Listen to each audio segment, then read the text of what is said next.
Live from the BDN Studios, it's Bang and Dang. That's awesome. If you don't like that, then You ain't black. Welcome back to Outlaws and Gunslingers with your host Bang and Dang. And we're back for some more Hells Angels Motorcycle Club shenanigans after last month's episode of Crimes in California, which was just a rapid fire of murder, ridiculous sex crimes, and insanity robberies.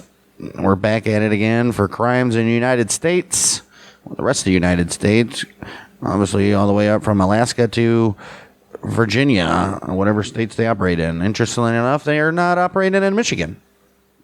Weird. Almost every damn state around them, though, which crazy. There's 92 Hells Angels chapters in the 27 U.S. states, so they're only in 27 states, with a membership of over 800, which is not a lot at all. No. Yeah, well, we'll get into that. Go check out our YouTube channel at Bang Dang Network. We'll leave the link in the description. You get this podcast. Plus, you get Battles of the American Civil War, where we go through every single battle of the American Civil War. We're almost at the end, though. We're like October-ish of 1864. Shenandoah Valley is now totally controlled by Union. Crazy stuff happening there. And then you can get clips, shorts, all that other stuff. We also have a YouTube channel where we play darts. That'll be linked in the description. So if you're dart fans, go check us out over there. And if you're listening on Spotify, Apple, give us a review, share us with your friends, answer that Spotify question. It's going to be the same thing as last month's California episode of this. Nothing but state by state crime. Wow. That's it. Due to the club's designation as a known criminal organization by the State Department and the Department of Homeland Security, the United States has a federal policy prohibiting its foreign members from entering the country. Hells Angels partake in drug trafficking, gun running, extortion, money laundering, insurance fraud, kidnapping, robbery, theft, and thrifting, counterfeiting, contraband smuggling, loan sharking, prostitution, trafficking in stolen goods, motorcycle and motorcycle parts theft, assault, a murder, bombings, arson, intimidation, and contract killing. They do everything that is you need to become a criminal. All right. Wow. Check all the boxes, baby. You sure do. Nothing get past them. Nothing. Club's role in the narcotics trade involves production, transportation, distribution of marijuana and meth. In addition to transportation and distribution of cocaine, hashish, heroin, LSD, MDMA, PCP, and diverted pharmaceuticals. Everything. MDMA, what is that? Ecstasy or Molly? Or something like that, right? According to the Federal Bureau of Investigation, the Hells Angels may earn up to $1 billion in drug sales annually. Hells Angels are allied with numerous smaller motorcycle gangs such as the Devil's Disciples, the Diablos, the El Forastero, the Galloping Goose, the Hessians, the Iron Horsemen, the Red Devils, Sons of Silence, and the Warlocks. They have associated in criminal ventures with the Buffalino, Cleveland, Gambino, Genovese, and Patricia crime families. Patriarcha crime families, as well as the Aryan Brotherhood, the Mexican Mafia, Nazi lowriders.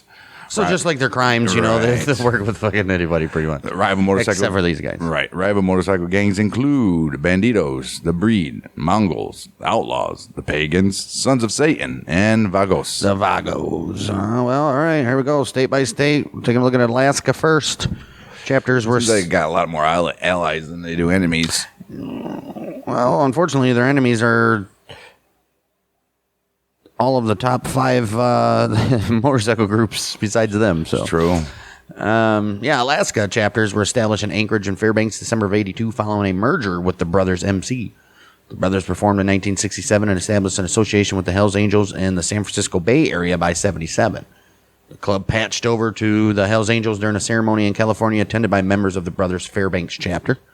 The Alaskan Hells Angels are involved in meth trafficking. I mean, not much you can do up there. It's Alaska. Snowmobile and smoke meth. Right.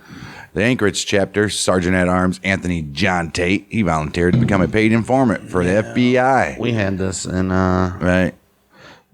He did the that. Sonny Barger episode. Yeah, he did that in 1985. He provided the government with detailed information on the club's organization and criminal activities, such as drugs and explosives trafficking. He did that for 2 years.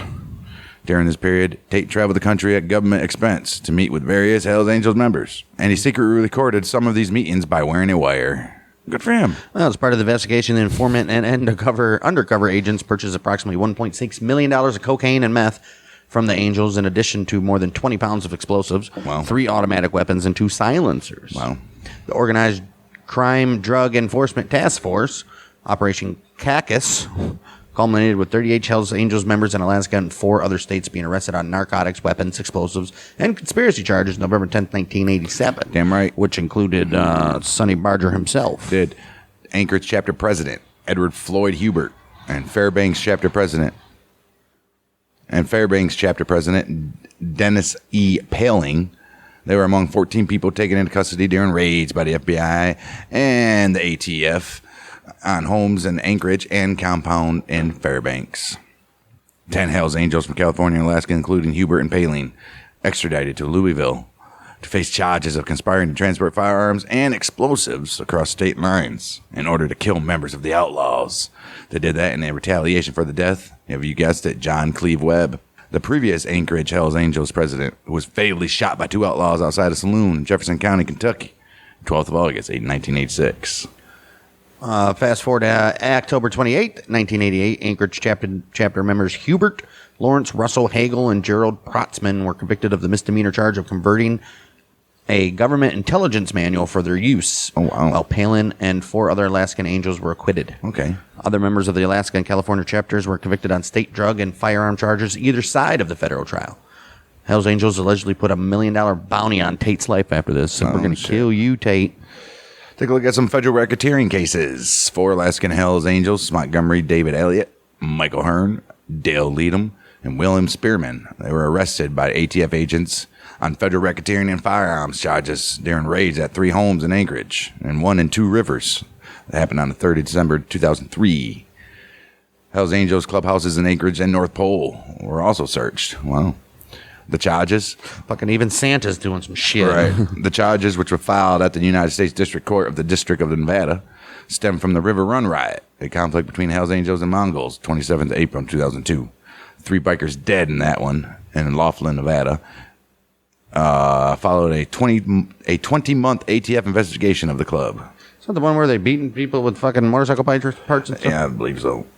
Well, the operation resulted in the arrest of a total of 58 Hells Angels members and associates by federal, state, and local law in Alaska and 4 other western states for narcotics trafficking, firearms violations, possessing stolen explosives, and various other crimes. And others.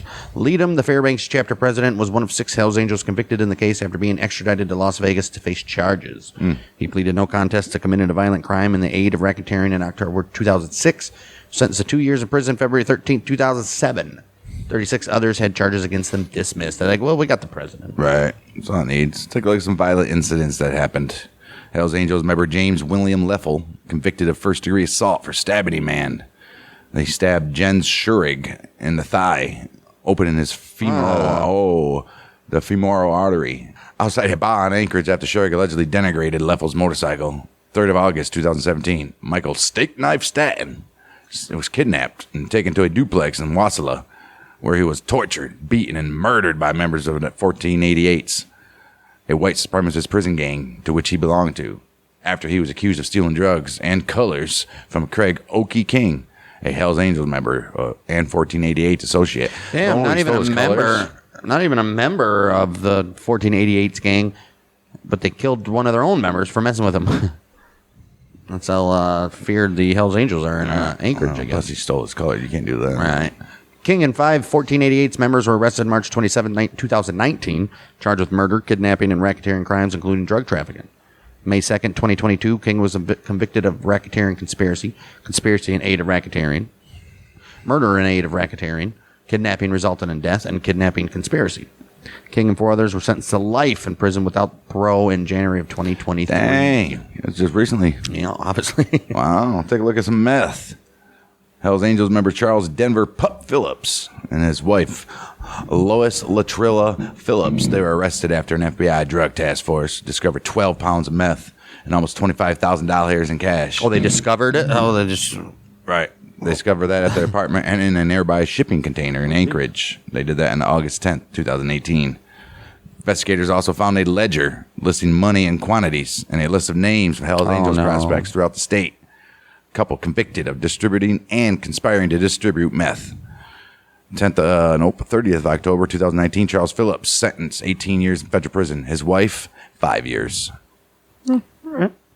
Well, moving on to Arizona. Arizona, the Hells Angels have approximately 100 members in that state, and is classified as a criminal street gang by the Arizona Department of Public Safety.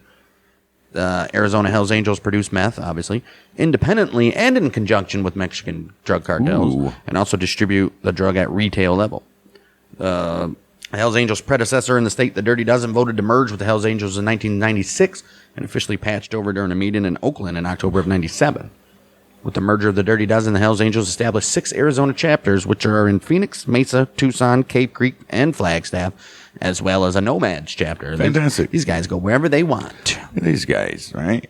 June 2001, Greg Snake Surtican, Chris Porker Bauckham, president and vice president of Hells Angels Nomads chapter in Arizona, arrested, charged narcotics trafficking after the DEA uncovered an international drug network involving the smuggling of meth into the United States from South Africa. Damn. Wow. The smuggling ring was allegedly established in November 1999, involved South African Hells Angels members speed mailing meth hidden inside stuffed toys to their American counterparts in Flagstaff, from where it was distributed to other United States. On June 17th, 2002, 2002, Surtican and Bauckham pled guilty to drug trafficking. Surtican was sentenced to 15 years in prison. We don't know what happened to Bauckham. Well, there was a thing called Operation Black Biscuit, which were the ATF initiated an undercover investigation into the Arizona Hells Angels in September of 2001, when Rudolph Rudy Kramer, a member of the Solo Angeles, a club based in Tijuana, Mexico, with a small presence in Southern California, he agreed to become an informant and infiltrate other motorcycle gangs in exchange for the dismissal of charges against him after he was arrested by ATF agents for weapons violation. The investigation, known as Operation Black Biscuit, resulted in 21-month infiltration of the club by a team of ATF agents, technicians, and confidential informants. This is ridiculous. Dude, they like to get their shit infiltrated, don't they? You ain't kidding. Kramer made contacts throughout the state as a dealer of meth and firearms. Began collaborating with Hells Angels in narcotics and weapons smuggling after fabricating a story that he was arming the Solo Angeles in Mexico to combat a Mongols chapter there. He sought permission from the Hells Angels to form a Solo Angeles Nomads chapter in Arizona, which the ATF used to make contact with Hells Angels. Kramer began introducing ATF agents posing as Solo Angeles bikers to Hells Angels leaders statewide after a meeting with Mesa chapter president Robert Bad Blood Johnson Jr. in July of 2002. Bad Bob. What did I say? Bad Blood. Damn, dude, they had a whole gang of ATF agents. Right. Motherfuckers.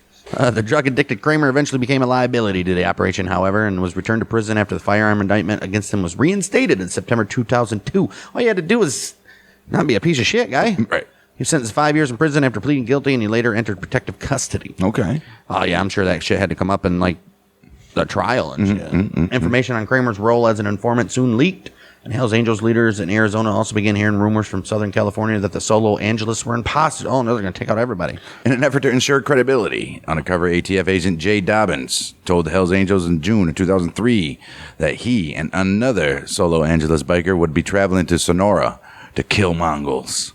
The ATF then staged the murder of a Mongols member by photographing and videotaping a law enforcement officer posing as the rival biker, laying in a shallow grave, splattered with lamb blood and brains. Jeez. Dobbins had blood-stained Mongols colors mailed to the Hells Angels from Mexico and provided a videotape and pictures of the staged murder. The ruse proved successful. According to Dobbins and the ATF, he was subsequently voted in as a member of the Hells Angels Skull Valley chapter. Yeah, okay. Sonny Badger and the Hells Angels have vehemently denied that Dobbins was ever awarded membership. You just don't vote somebody in. Right. We already know how they roll. Right. You got to go see Sonny. That, and you got to spend like Right. 2 years as a prospect and all that shit. Yeah, get your ass beat and you have to murder and shit. So get the fuck out of here. Operation Black Biscuit was ended prematurely because the ATF believed Robert Chico Mora, a senior member of the Hells Angels Phoenix chapter, was plotting to murder the Solo Angeles. Moore did not know the Solo Angeles were undercover agents, well, clearly. All right. But believed they were a potential rival encroaching on the Hells Angels territory. They were. He allegedly assembled a group of veteran Hells Angels enforcers to liquidate the Solo Angeles. Operation culminated with a series of synchronized raids carried out across Arizona July 8, 2003, with the arrest of 52 people. 16 Hells Angels members and associates were indicted on charges including RICO Act, murder, and drug trafficking. Damn.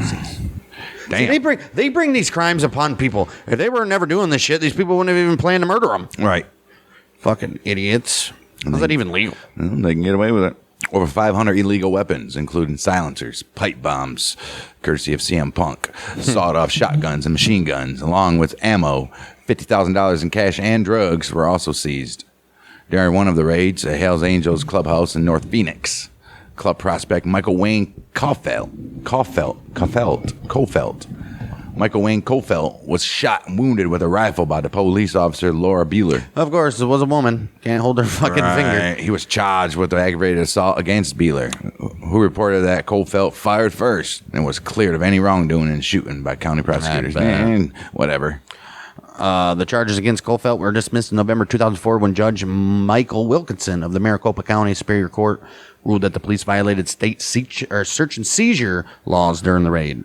Investigators determined that Caulfield never fired at Bueller's either.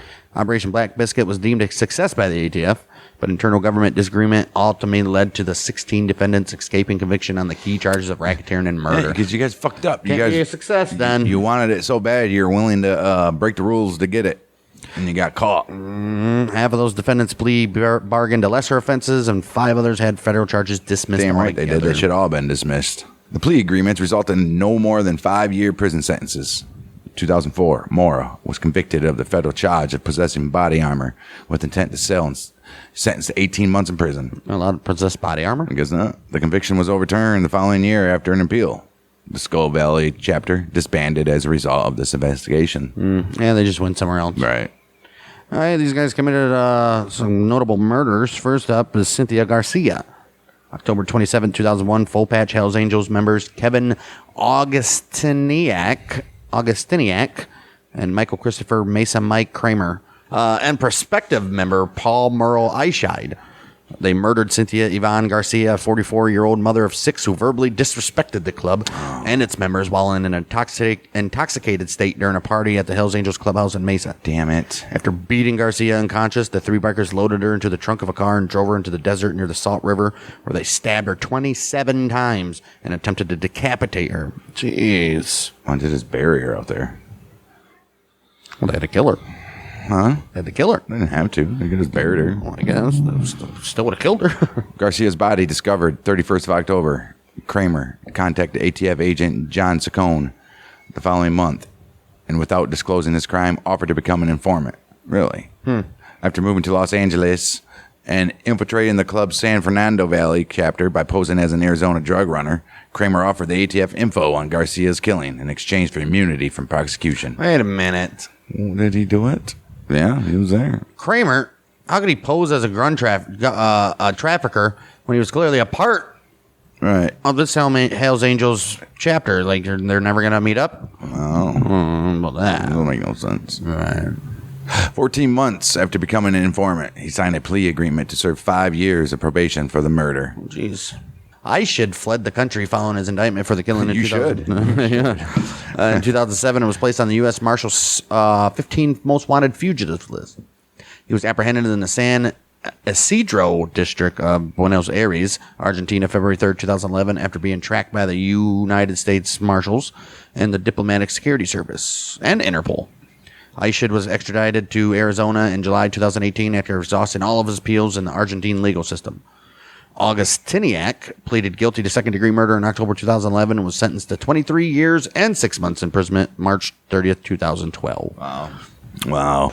Take a look at some conflicts with the Mongols. Joshua William Harbor, member of Hells Angels Chapter, Ventura, California, shot in the face outside a bar in Cave Creek, 8th of June, 2002. Died later that day at John C. Lincoln Medical Center in Phoenix. Harbor's unidentified killer fled the scene in a car after the shooting. He couldn't have been a biker. He's a car. Carter. While Phoenix police detectives investigated several motives for the murder, including the possibility of retaliation by the Mongols for the killing of a Mongol by the Hells Angels at the River Run riot in Laughlin, Nevada on the 27th of April, 2002. The crime has become a cold case. They'll never find out. They'll never find out. Cave Creek Angels member chapter president Daniel Leroy Hoover Sabert was shot to death outside a bar in Phoenix March 22nd, 2003. Damn. The autopsy report showed that Sabert was shot in the head at close range by a small caliber handgun, which was located during the investigation in Sabert's back pocket. What? Really? And they shot him and put it back in his back pocket? The homicide has never been solved, and there have been various theories regarding the reason for Sabert's killing. It has been speculated that he was killed by the Mongols, by the Hells Angels, maybe as part of an internal conflict, or by the ATF in relation to the Operation Black Biscuit. What the hell? ATF's just going out here assassinating people? Oh, you know what? Probably more likely the last one, then. We know the ATF assassinates people. Oh, right. Ruby Ridge. No, they massacre people. What do you say, Ruby Ridge, and as if Waco don't exist? Yeah. Yeah, but they didn't shoot a little boy in the back at Waco.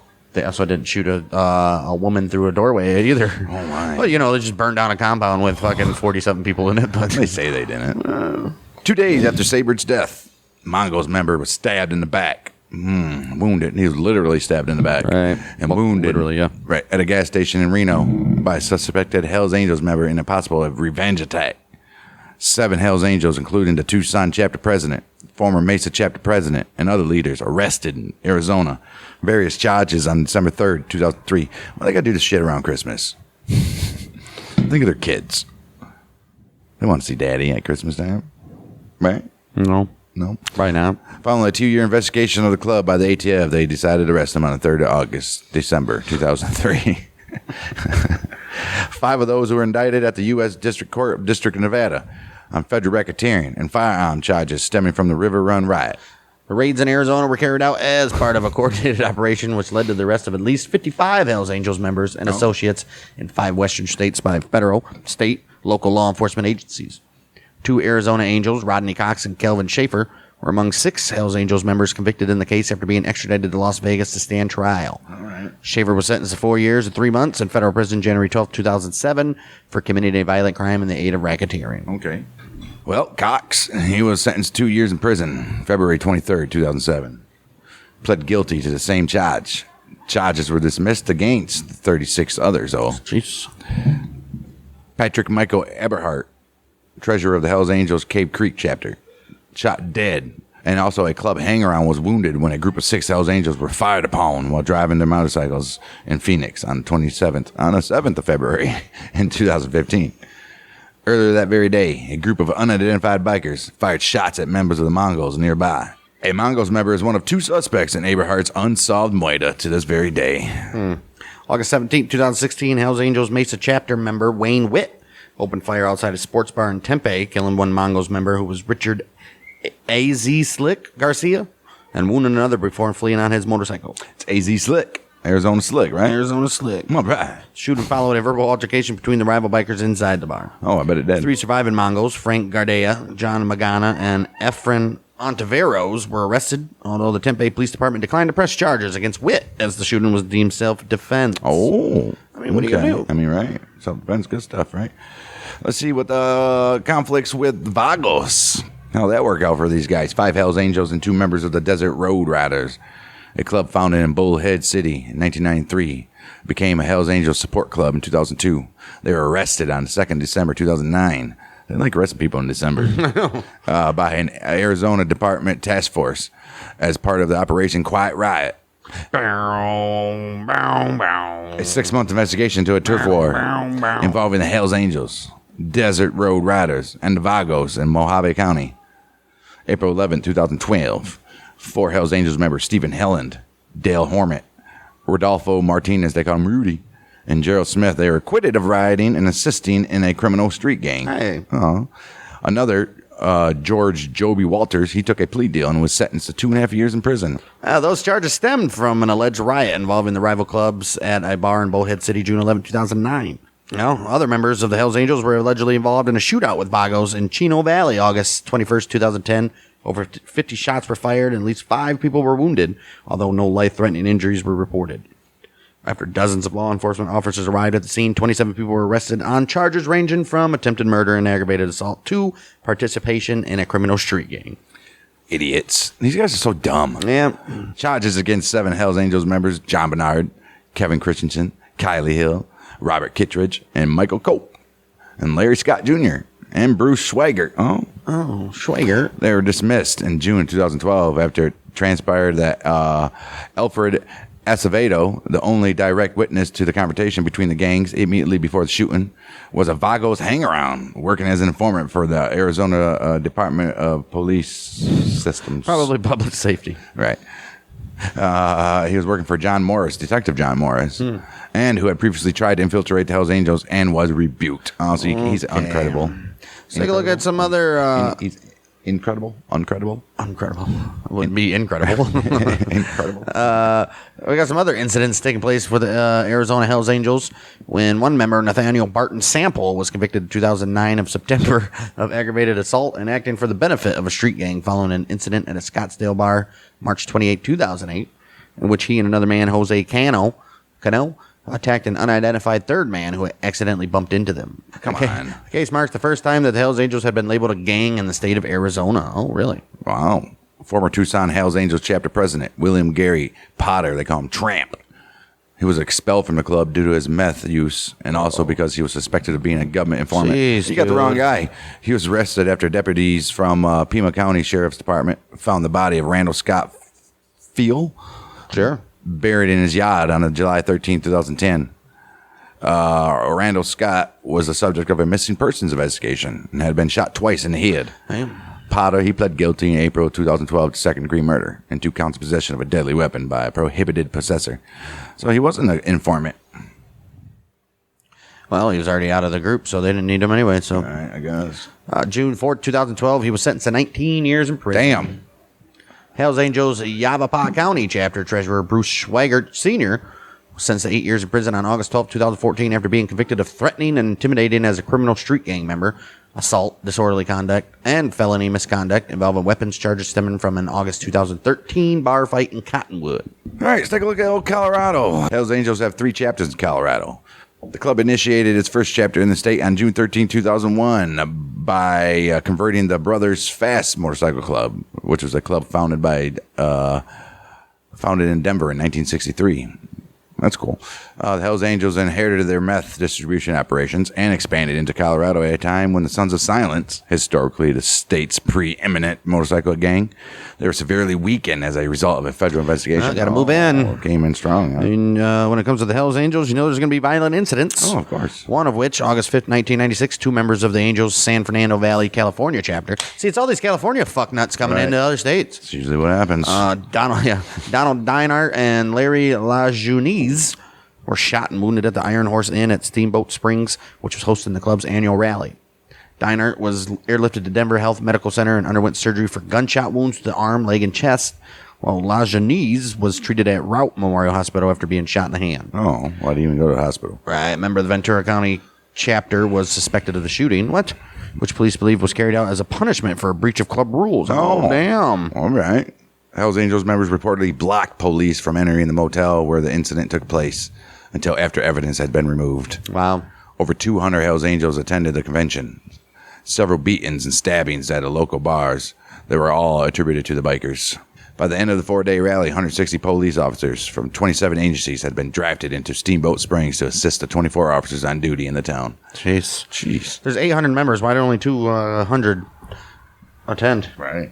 A group of Hells Angels were allegedly involved in a bar fight with other patrons at the Black Nugget Saloon in Carbondale, November 19, 2005. The bikers were reportedly attending a concert benefit, there it is, featuring several area punk rock bands to raise money to pay the legal fees of a prospective club member when they were provoked by a group of locals, resulting in a brawl. It's a prospective club member, too. It's not even a full club member. Right. These guys That's bullshit. loyal. I guess we have different opinions on that. Kevin Hilgeford suffered a broken jaw and 2 broken ribs, while Kurt Trade, another patron purported to have been injured in the melee, left the bar before an ambulance arrived. Nah, he's like, fuck this shit. Both men declined to press charges. Hilgefred denied being the instigator of violence and claimed that he was a victim of a jumping. John Lockhart, a prospective member of the Hells Angels LaSalle-based Colorado Nomads chapter, he was charged on June 19, 2017, with 2 counts of attempted first-degree murder, 2 counts of vehicular eluding, and illegal discharge of a firearm after a series of incidents in Weld County, in which a gun was fired at 2 vehicles, including a Popo car. Jeez. All right. Vehicular eluding. Running away in a car. Right. In the early hours of June 11th, Lockhart shot from his Harley-Davidson motorcycle through the rear window of a sport utility vehicle. Oh, man. Driven by Faustino Garcia in a road rage incident in Greeley, before also firing at and hitting a pursuing police cruiser near Colorado State Highway 60 in Milliken. He was identified by investigators via surveillance video after being observed speeding in Greeley on June 13th. Oh, wow. Oh, dude, that was 2 days afterwards. So he's still riding around Greeley, speeding around the streets like an idiot. Like a dumb fuck. March 22nd, 2019, he was convicted of vehicular eluding and acquitted of attempted first-degree murder and illegal discharge of a firearm. Acquitted? Even shot at a cop and got away with it. Wow. A mistrial was initially declared on the charge of attempted first-degree murder of a peace officer, although he was subsequently convicted for that on June 26th in a retrial. You know they were getting him. Right. July 30th, Lockhart sentenced 32 years in prison for attempted murder. He was to run this consecutively with a 3-year sentence for the vehicular eluding eviction. Members of Hell's Angels and the Mongols engaged in a gun battle that started in the parking lot of Jake's Roadhouse Bar and Restaurant in Arvada on July 11, 2020, leaving Hell's Angels member William Kelly Henderson dead from a gunshot wound. Also, 3 others were injured. Dozens of shots were fired over a 4-block area, and the suspects fled the scene before police arrived. Among the wounded was Ryan McPherson, a member of a band playing in the bar that night, who was hospitalized in critical condition with a brain injury after he was hit in the back of the head by an unknown assailant as he attempted to assist an injured man. Oh, jeez. Fucking idiots. Let's take a look at lawsuits against the police. We gotta have some of those, right?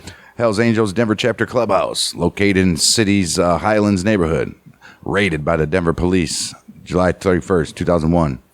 3 club members arrested. 1 convicted of disobeying a lawful order, while charges were dismissed against the other 2. July 2002, 11 plaintiffs. So they raided them, Right. found nothing, Right. and decided this guy didn't go against the wall when we told him to. We got to convict him. Right. Fucking idiots. I had to get something. July 2002, 11 plaintiffs, 10 Hells Angels members, and the owner of the building housing the club's headquarters. They filed a federal lawsuit as a result of the warrantless search, alleging that the Popo acted illegally and violated their constitutional rights. Can't be doing that, guys. They probably did without a warrant. The Denver City Council approved a $50,000 settlement in the September 2003 with 18 claimants.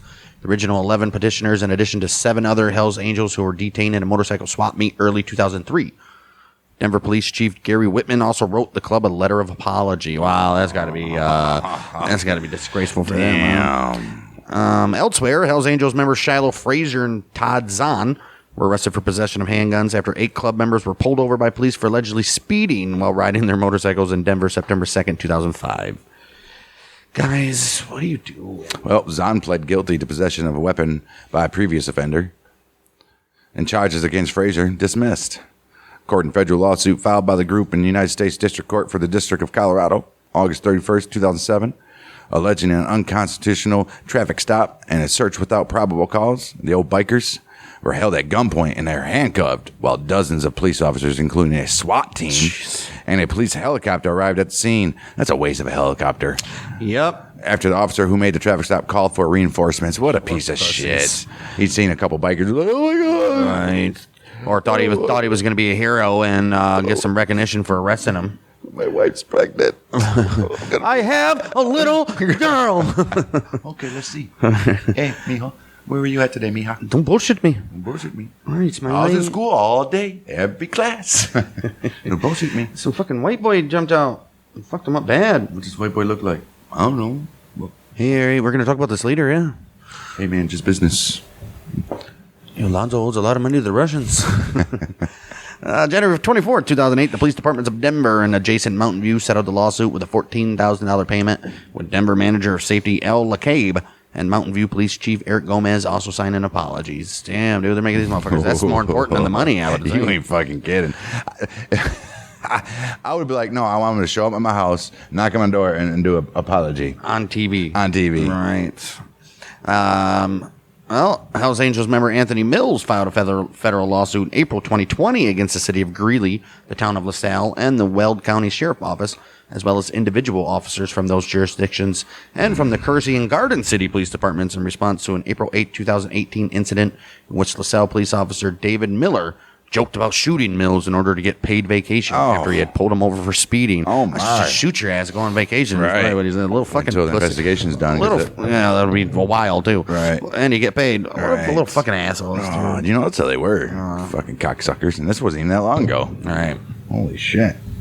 Wow. September 2020, 5 police agencies paid $25,000 to Mills to settle the very lawsuit. Miller issued an apology to Mills as part of the settlement and resigned from the police department. Yeah, you got your vacation, bud. Denver Hells Angels chapter member Dusty Ulrich, he filed a federal lawsuit on the 3rd of November in 2021 against Jefferson County, the cities of Golden, Aurora, and Arvada, and 16 individual police officers from 4 departments over injuries he suffered when police executed a no-knock warrant at his home in Golden on the 7th of November in 2019. As part of an operation targeting 14 bikers in an organized crime case. Oh, what does Ulrich say he did? He was hospitalized and placed in a medically induced coma after being hit by a projectile when Jefferson County Sheriff's Office Deputy Anthony Brown discharged a short-barreled shotgun loaded with lock-breaking ammo. Oh, my gosh. Brown was cleared of wrongdoing in 2020. Well, I mean, think he was he just trying to was. break the lock to get into the house and got in the way. Busted that mofo. Well, let's take a look at organized crime. I think we have been. Right. Well, that wasn't organized. Right. Unorganized crime.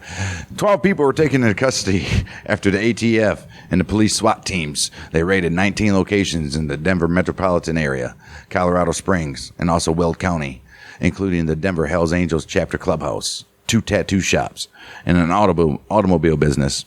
Is it a car lot? Or are they fixing cars? Or is it a chop shop? They did that on 7th of November 2019. Dozens of firearms, meth, cocaine, cash, passports, all seized in the raids. 13 Angels members and 14th man affiliated with the Destroyers motorcycle gang were ultimately indicted on charges of assault, kidnapping, robbery, motor vehicle theft, chop shop activity in relation to a Denver-based organized crime ring. There you go. Damn. 5-month investigation into the ring involved 11 state and federal law enforcement agencies and began in July 2019 after former Hells Angels member Joshua O'Brien began offering investigators details on the Denver chapter's alleged involvement with the interstate drug trafficking, gun running, prostitution, and money laundering. Wow. O'Brien allegedly survived an ambush by a group of Hells Angels at a stash house in Erie, June 28, 2019, after he was expelled from the club due to suspicions he was cooperating with the law enforcement, which emerged when he was arrested on firearms charges following a police raid on his motorcycle shop in Lakewood. I mean, they're like, dude, you just got arrested on firearm charges. Why aren't... Right. How'd that get dismissed? Right. You can't trust an O'Brien spelled with a Y. Right. Right. Jeez.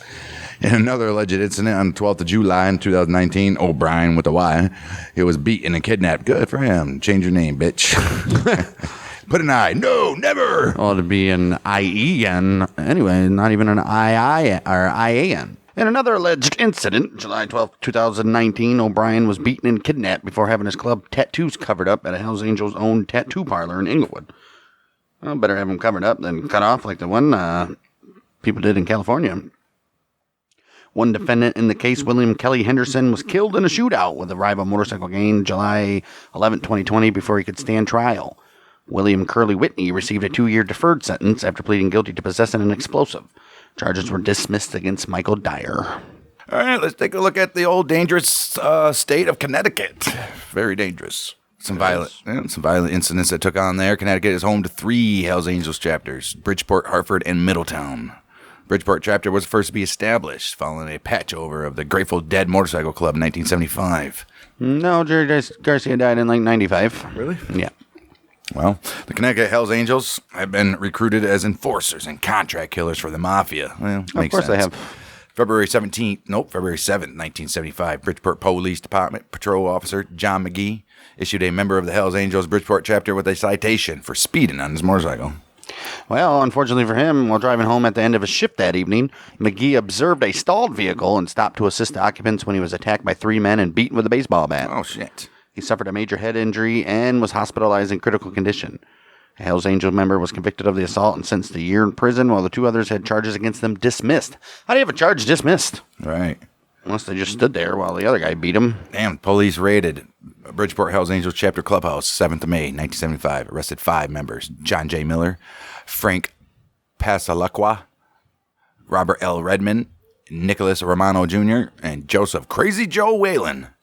They arrested him on charges of first-degree manslaughter in connection with the death of Jose Sosa, whom police determined was pulled from his automobile and beaten to death after being involved in a near collision with a vehicle operated by one of the bikers in the early hours of the 2nd of May. He's talking about road rage. Oh, shit. That's crazy. I know he died of multiple head and internal injuries. Oh, shit. And his body was found in the back of his parked car by 3 passing youths the following afternoon. 3 other Hells Angels, Jack Forbes, Russell Kutzer, and Carlos Pinney, were later apprehended on the same charges. Bridgeport Hells Angels members Frank D'Amato and Salvatore Saffioti, they sound like mobsters, were killed, and another, Donald Big Red Meredith, was left wounded in critical condition when they were shot with a .44 Magnum carbine by Donald Krosky after they forced their way into a hotel and bar in Sandy Hook, Newtown on July 31st, 1975. Shit. The 3 Hells Angels armed with knives had been contracted by the building's owner, Charles Framularo, to evict Krosky, who rented and managed the premises. Krosky, who was associated with the rival Huns Motorcycle Club, was charged with 2 counts of moida and 1 count of assault with intent to moida on the 10th of November, 1975. He was freed on $100,000 bail. After receiving several anonymous death threats, Krosky was shot dead with a shotgun when another vehicle pulled up alongside his car while he was stopped at a traffic light in Trumbull on the 20th of July, 1976. You got to be more careful, bud.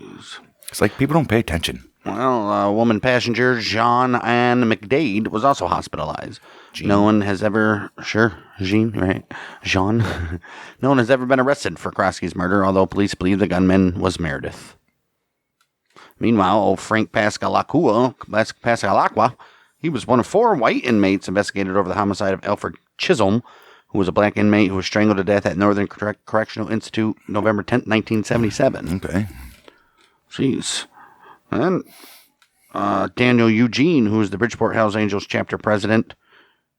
He's Daniel Eugene Diamond Dan Byfield, along with Susan Corin Bouton, was arrested by local officers in Milford October 3rd, 1979, after being observed with a 12-gauge pump-action shotgun in his vehicle. Oh, shit. How you be observed with that? Right. 45 caliber semi-automatic handgun, also found in Bouton's possession. Byfield was on probation for a 1975 assault on a cop at that time. He was convicted of possession of a shotgun by a convicted felon in October 1980. Sentenced 2 years in prison on 20th of November 1980. That's it. Jeez.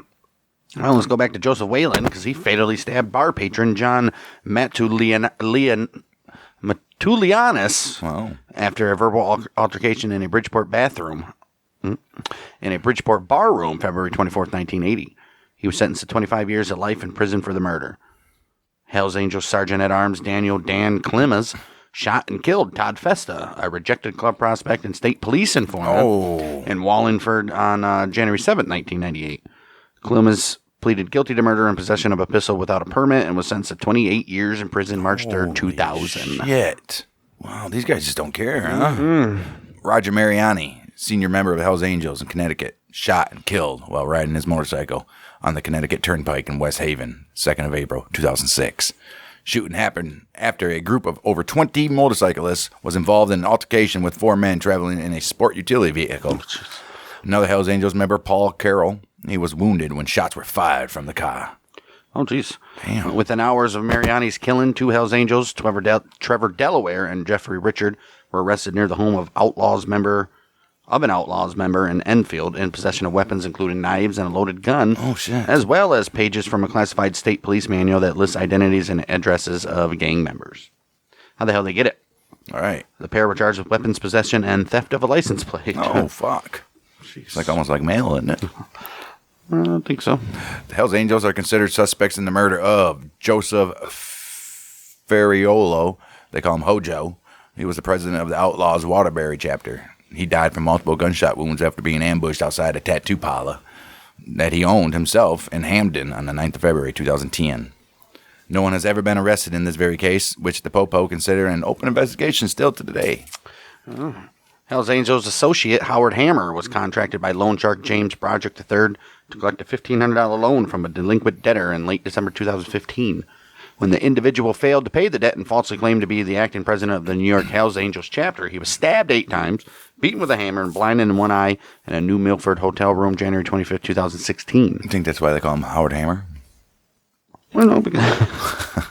Ain't that ironic? Maybe they beat him with a hammer because his name is Hammer. Right. That's probably something that happened. Well, Broderick and Hammer were arrested May 27, 2016. But of course they were. Hammer refused to identify those involved in the assault, although an investigation revealed that members of the Hells Angels Bridgeport chapter had attacked the victim in connection with the extortion scheme. Hammer pled guilty to conspiracy to participate in the collection and attempted collection of an extension of credit by extortionate means on December 2nd, 2016, sentenced to 2.5 years in prison on June 1st, 2017.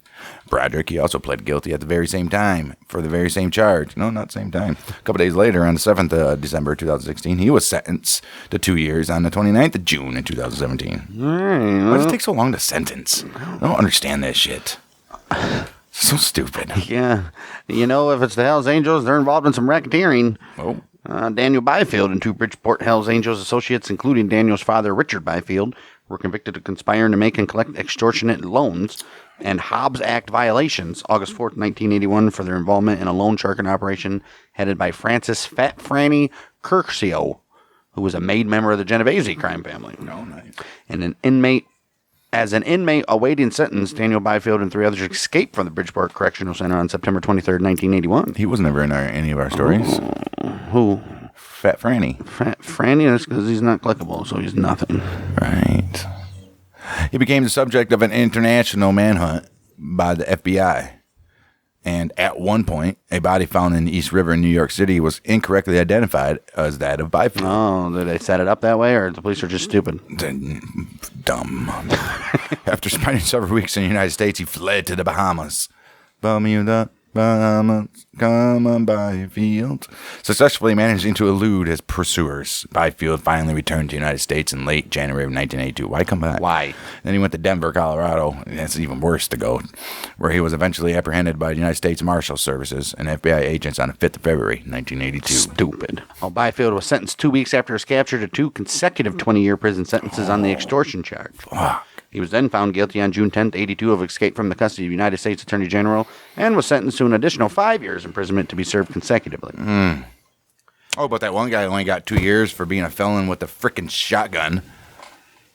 Well, extortion. No, extortion's worse than owning a gun when you're a felon. Yes. Well, I guess. Whatever. Clearly. Meanwhile, 37 members and associates of the Bridgeport Hells Angels were arrested on racketeering and drug trafficking charges May 2nd, 1985. That's in connection with a 3-year FBI investigation of the club known as Operation Rough Rider. Oh, nice. The arrest took place in 3 cities across Connecticut. Among those indicted was an officer of the Bridgeport PD, Joseph Siemens. 2 law enforcement officers were injured during the raids. State Trooper Angel Gonzalez wounded when a suspect fired at him through the door of a house in Stratford. And a Drug Enforcement Administration official suffered a broken toe. Aw, that was the most hardest to heal, too. Suffered a broken toe while using a sledgehammer to and he just missed because he sucked to break through an armored clubhouse door in Bridgeport. Also, there was an undercover FBI agent, Kevin Bonner. He infiltrated the club for over 2 years and made drug deals with various chapters during the investigation.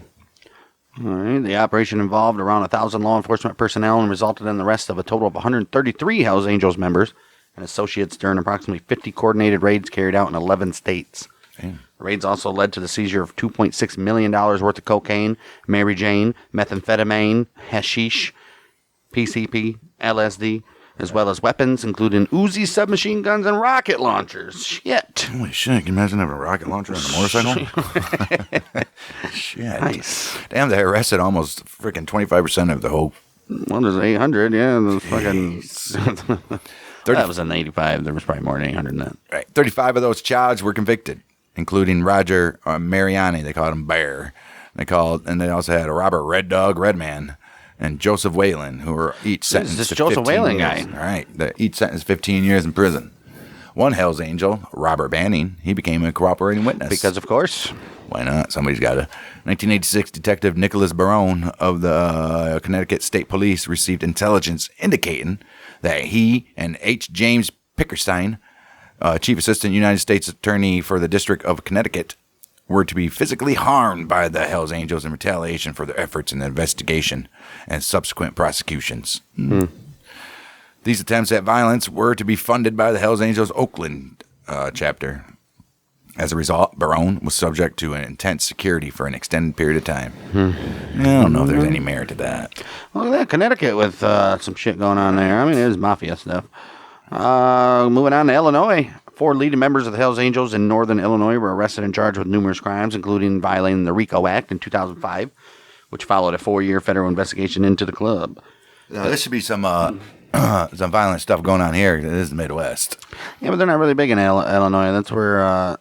Right. What you call it? Are the Mongols or that's true. One of them.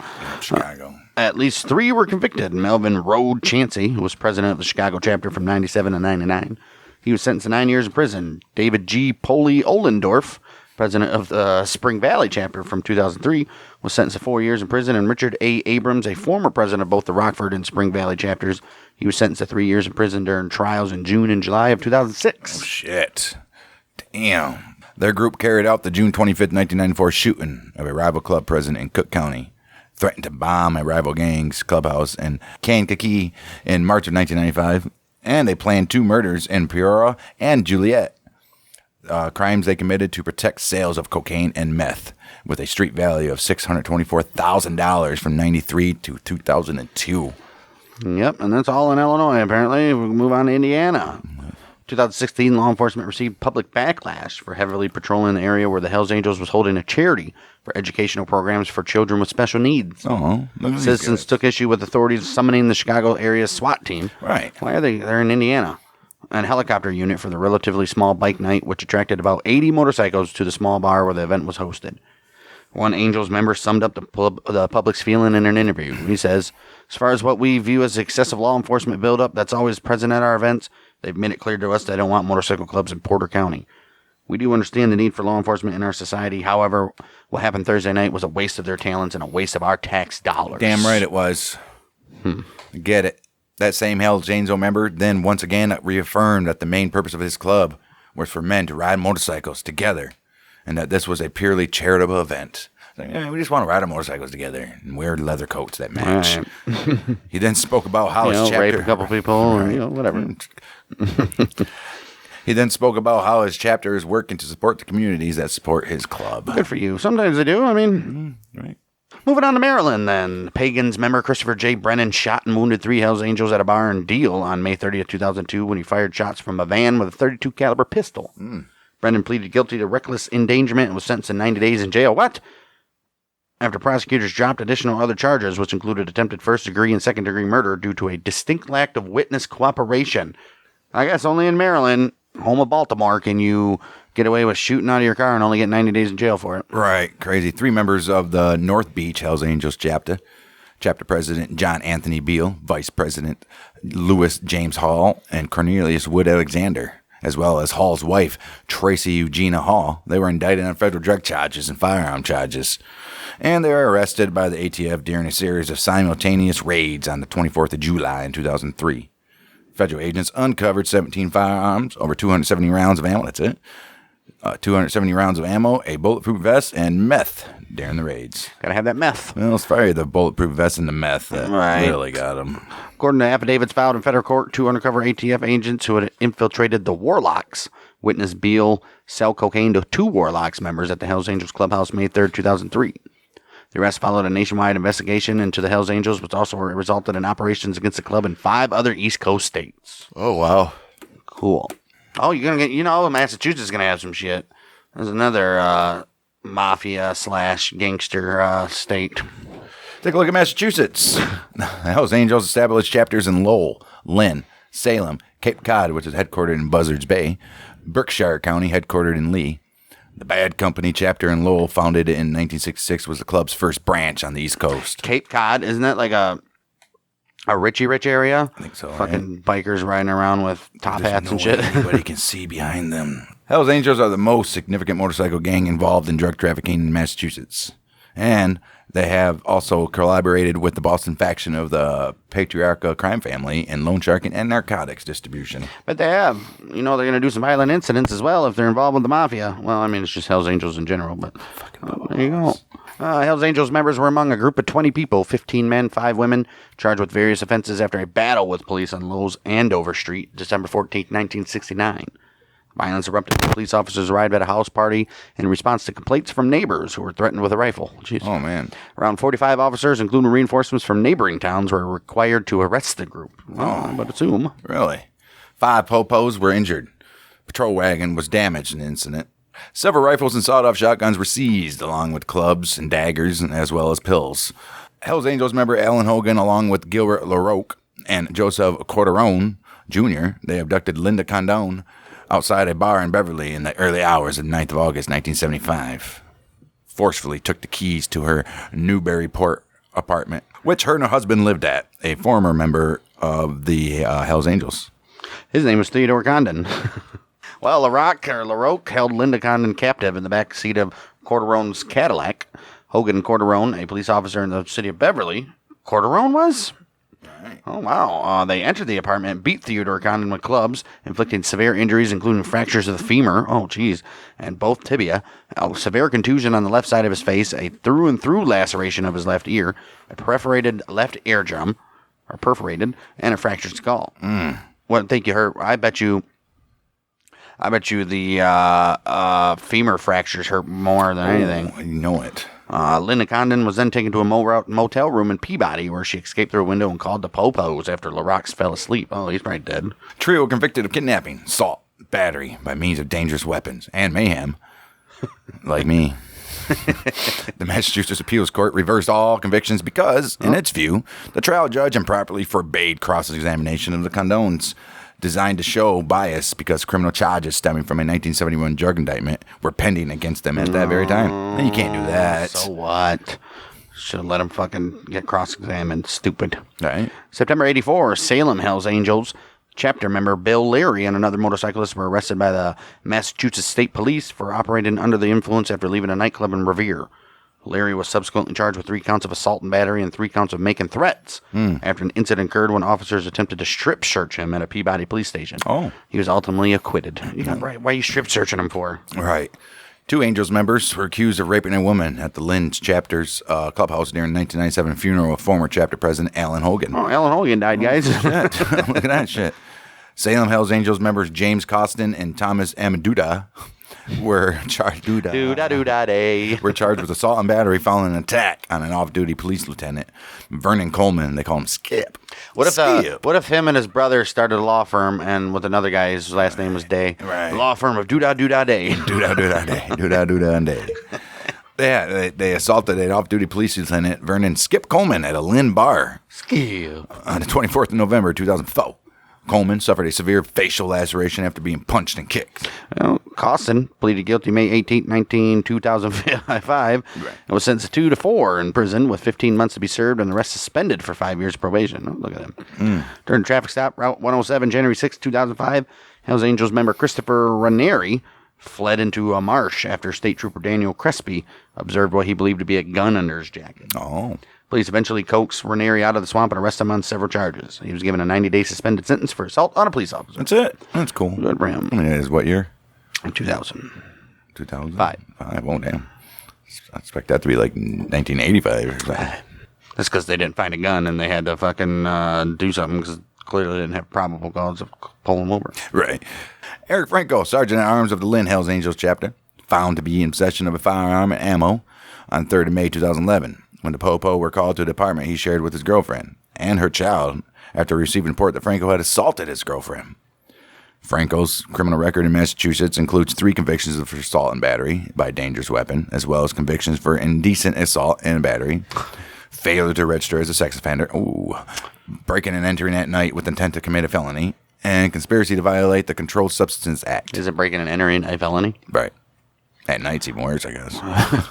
Franco was also convicted in Arkansas for battery in the second degree in a case in which he and 5 other Hells Angels assaulted and stabbed 4 Banditos members. He was convicted September 2012 of possessing a firearm and ammo after receiving a felony conviction and was sentenced to 21 years, March 12, 2013. Guys never learn. Never learn. 2 members of the Angels Salem chapter, Mark Eliason and Sean Barr, the chapter president, were arrested on charges of kidnapping, mayhem, extortion. That was on the 13th of March in 2013. Along with Nicholas Evelis and Brian Weymouth, 2 members of the Byfield chapter of the Red Devils, a Hells Angels support club. 2 others were also later apprehended. The charges related to the assault of a former Red Devils member who was forced to resign from the club after failing to assault an expelled member of the Salem Hells Angels as ordered by superiors. Man, yeah, they're just going back and forth. Red Devil, you assault the Hells Angels. Hells Angels, you assault the Red Devil. Jeez. The victim was lured to the Red Devils Byfield clubhouse on October 15, 2012, where he was interrogated before being knocked unconscious and having his hand broken with a ball-peen hammer, causing permanent injury. His motorcycle was also stolen. After being threatened by Red Devils members into delivering the title to the stolen motorcycle, he went into hiding and eventually contacted the feds. We're going to need that title.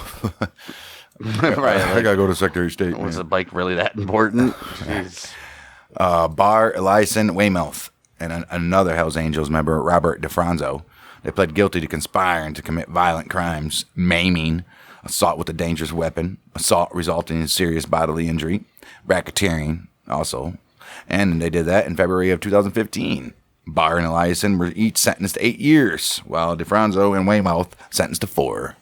Let's take a look at some Massachusetts conflicts. David A. Urban, a member from Buffalo, was fatally shot in the heart after an unidentified gunman fired 4 rounds from a pistol into a bar in Lynn, April 23rd, 74.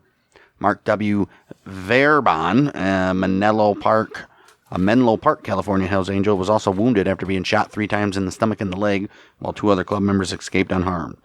Although the murder was unsolved, Lynn police have speculated that the shooting stemmed from a conflict with a fledgling rival club called Lucifer's Henchmen, and an incident at a local cafe April 7th in which the son of the cafe proprietor, Thomas Abernathy Jr., was allegedly stabbed by 2 Hells Angels. So you got Hells Angels and Lucifer's Henchmen. Well, there was also the Devil's Disciples and I think they'd all be working together. Satan's Henchmen.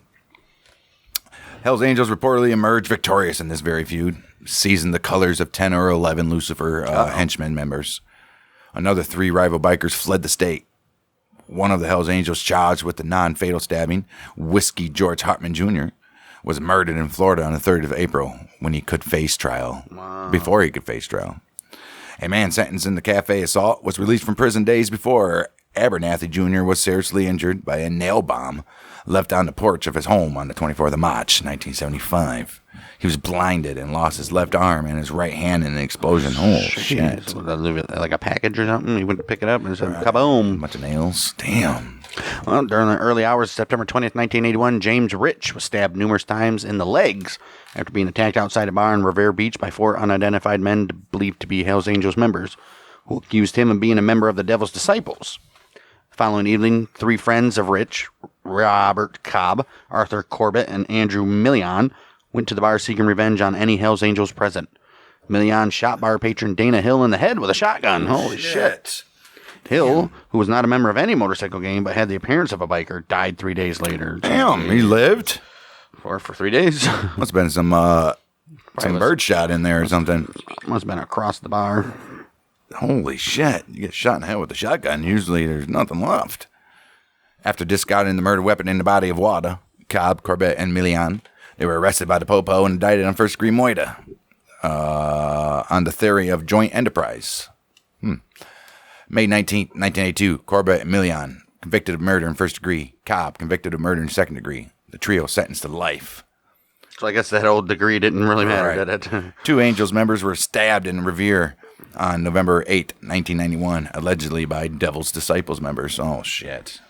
Well, again, Hells Angels members Michael Blair and Jake Doherty were arrested June 19, 2016, and charged with beating 2 members of the Defiant Disciples with a flashlight outside a pub in Worcester on May 8, 2016. Witnesses said a total of 7 men were involved in the assault. Blair pleaded guilty January 7, 2019, and was given a 2-year suspended prison sentence. 7 bikers suffered stab wounds during a brawl involving approximately 50 members of the Hells Angels and the Pagans in front of the Pagans Fall River Chapter Clubhouse May 14, 2022. 4 of the wounded were treated at Rhode Island Hospital, and 3 others were taken to Charlton Memorial Hospital. Holy shit. These guys are some dangerous. Oh. Well, it ain't over yet. We got some moitas. Michaela Gagnon, a member of the Quebec chapter of the Hells Angels, believed to be a prime suspect in 2 unsolved murders that occurred in Lynn, 1975. His girlfriend, Susan Marie... 1970. Fine. 1979. His girlfriend, Susan Marie DeQuina, who reportedly wanted to break up with him because he and his friends were using her car to transport drugs. She went missing on October 3rd, 1979. Shortly after her disappearance, DeQuina's car found, abandoned, burned in Saugus. Well, authorities believe she was moited. On November 4th, 1979, the dismembered torso of Robert Bino Garbino, Gagnon's roommate in a Hells Angels prospect, was discovered by children playing in a dump near where DeQuina's car was found. He had been shot in the head, back, and shoulder, and his severed head and hands were later found buried in the yard of his Lynn residence. Police suspect Garbino was killed by the Hells Angels over a drug ripoff and began searching for Gagnon in relation to the murder. Holy shit. Well, they found him. Shot to death in an apartment. Wait, what? Bridgeport, Connecticut, November 25th, 1979. His death, route of suicide. Who? Gagnon. Yeah, they found Gagnon and shot to death in an apartment in Bridgeport, Connecticut, 25th of November, 1979. Death, ruled suicide, although some authorities believe he did not take his own life. He shot himself twice in the back of the head. Hells Angels members Alan Cutler and Edward R. Simard and another man, John Burke, were arrested on February 4th, 1986 in connection with the murder of Vincent Danino, a drug dealer who was found shot dead in the trunk of his car in a supermarket parking lot in Revere, 29th February 1984. It was also ruled a suicide. Right. According to police, Danino refused to pay Simard approximately $10,000 owed over a cocaine deal, and after learning that the Hells Angels had put a contract on his life, sought protection from rival Trampers Motorcycle Club. With approval from both clubs, he was allegedly lured to the Cutler's home and shot in the shoulder with a shotgun before taken to his car and shot 4 times in the head. Damn. 4th suspect, Trampers associate and future patriarch of crime family soldier, there you go, Darren F. Nino Buffalino, fled to King's Court, Ireland, before being apprehended in Fuengirola, Spain, June 11, 1987. Jeez. Charges first-degree murder against Buffalino, Burke, and Simard dismissed on 10th of December 1990 when a judge ruled that the FBI wiretap evidence in the case to be inadmissible because, guess what? There had been an 8-day delay in sealing the tapes. So who knows if they could have been tampered with or anything. I mean, come on, guys. Get shit together. Right. This is years 1990. FBI still fucking up. FBI, no matter what we do. Berkshire County Hells Angels Chapter Sergeant at Arms, Adam Lee Hall, along with Caius Viovis, he was born Ray Gafinski Jr., and Aryan Brotherhood member David Chaloux kidnapped Robert Chadwell, Edward Frampton, and David Glasser, Chaloux's roommate, from Frampton's home in Pittsfield during the early hours of 28th of August 2011 before fatally shooting all of those. Jeez. Their bodies, dismembered with an electric circular saw, were discovered in... yeah, why not? Nice. Were discovered in Beckett 10 days later. Glasser was killed to prevent him from testifying against Hall in an unrelated assault case. Chadwell and Frampton were just killed to eliminate witnesses. Right. I mean, Chaloux, Hall, and Vavoy were each convicted of 3 counts of murder, 3 of kidnapping, 3 of intimidation of a witness during separate trials in 2014. They were each sentenced to 3 consecutive terms of life. Damn, these guys were dead, and they still got them with intimidation of witnesses because they intimidated them. Right. Son of a bitch. Take a look at some drugs that get trafficked. We're still in Massachusetts. Holy fuck. Alan Hogan. Oh, he's dead. Right. And Robert Montgomery, both members of the Hells Angels Lynn chapter. Thomas Apostolos, a member of New Hampshire. Yeah, I mean, yes. A member of the New Hampshire chapter were in prison after the police discovered a trailer home converted into a meth lab in Middleton. No, this one actually is Middleton. They did that on the 11th of January, 1980. 2 non-club members turned state's evidence and entered the federal witness protection program following the trial. 3 murders in Canada of a Hells Angel, his wife, and his mother were directly linked to the case. Oh, you can't be... 5 Hells Angels members, including the vice president of the club's East Coast faction, were arrested in the greater Boston area on charges of conspiracy to distribute cocaine May 2nd, 1985, in connection to the FBI's Operation Rough Rider. 3 of those taken into custody surrendered peacefully in a raid on a home in Lynn. Lynn's pretty popular, huh? I guess so. Where federal agents also confiscated a home computer system in 1985. Jeez. Not allowed to have home computer systems, huh? It was used to handle the Hells Angels' administrative and financial matters. Oh, makes sense. That'd have been making some money to get a home computer system in 1985. Okay, man. You gotta, have all kinds of stuff. Right? 3-year investigation, which involved undercover FBI agent Kevin Bonner infiltrating the club and making drug deals. These guys love to be infiltrated, don't they? Right, always. This guy made drug deals for the chapters across the country, culminating in a total of 133 Hells. You know these guys still get charged with drug dealings and all that, even if they are Definitely not. infiltrating. They're off for authorized. Are you sure? Yes. It's not White Boy Rick. These are actual agents. Right. Sometimes agents do get, somebody's got to Yeah, if fall. they cross a line. Right. This is the same thing we already went over in Connecticut, I believe. Operation Rough Rider. Uzis and rocket launchers during the operation. Right. Let's take a look at Lynn chapter members Glenn Hoppy May. Oh no, Hoppy. And Steve Fee Sullivan. Stevie. Hoppy and Fee. Hoppy Fee. Fee Hoppy. Fee Hoppy. Fee Hoppy. Indian name or something. Right. They were sentenced 3 years in prison after being convicted, and another Linwood Lee Barrett III was acquitted of what?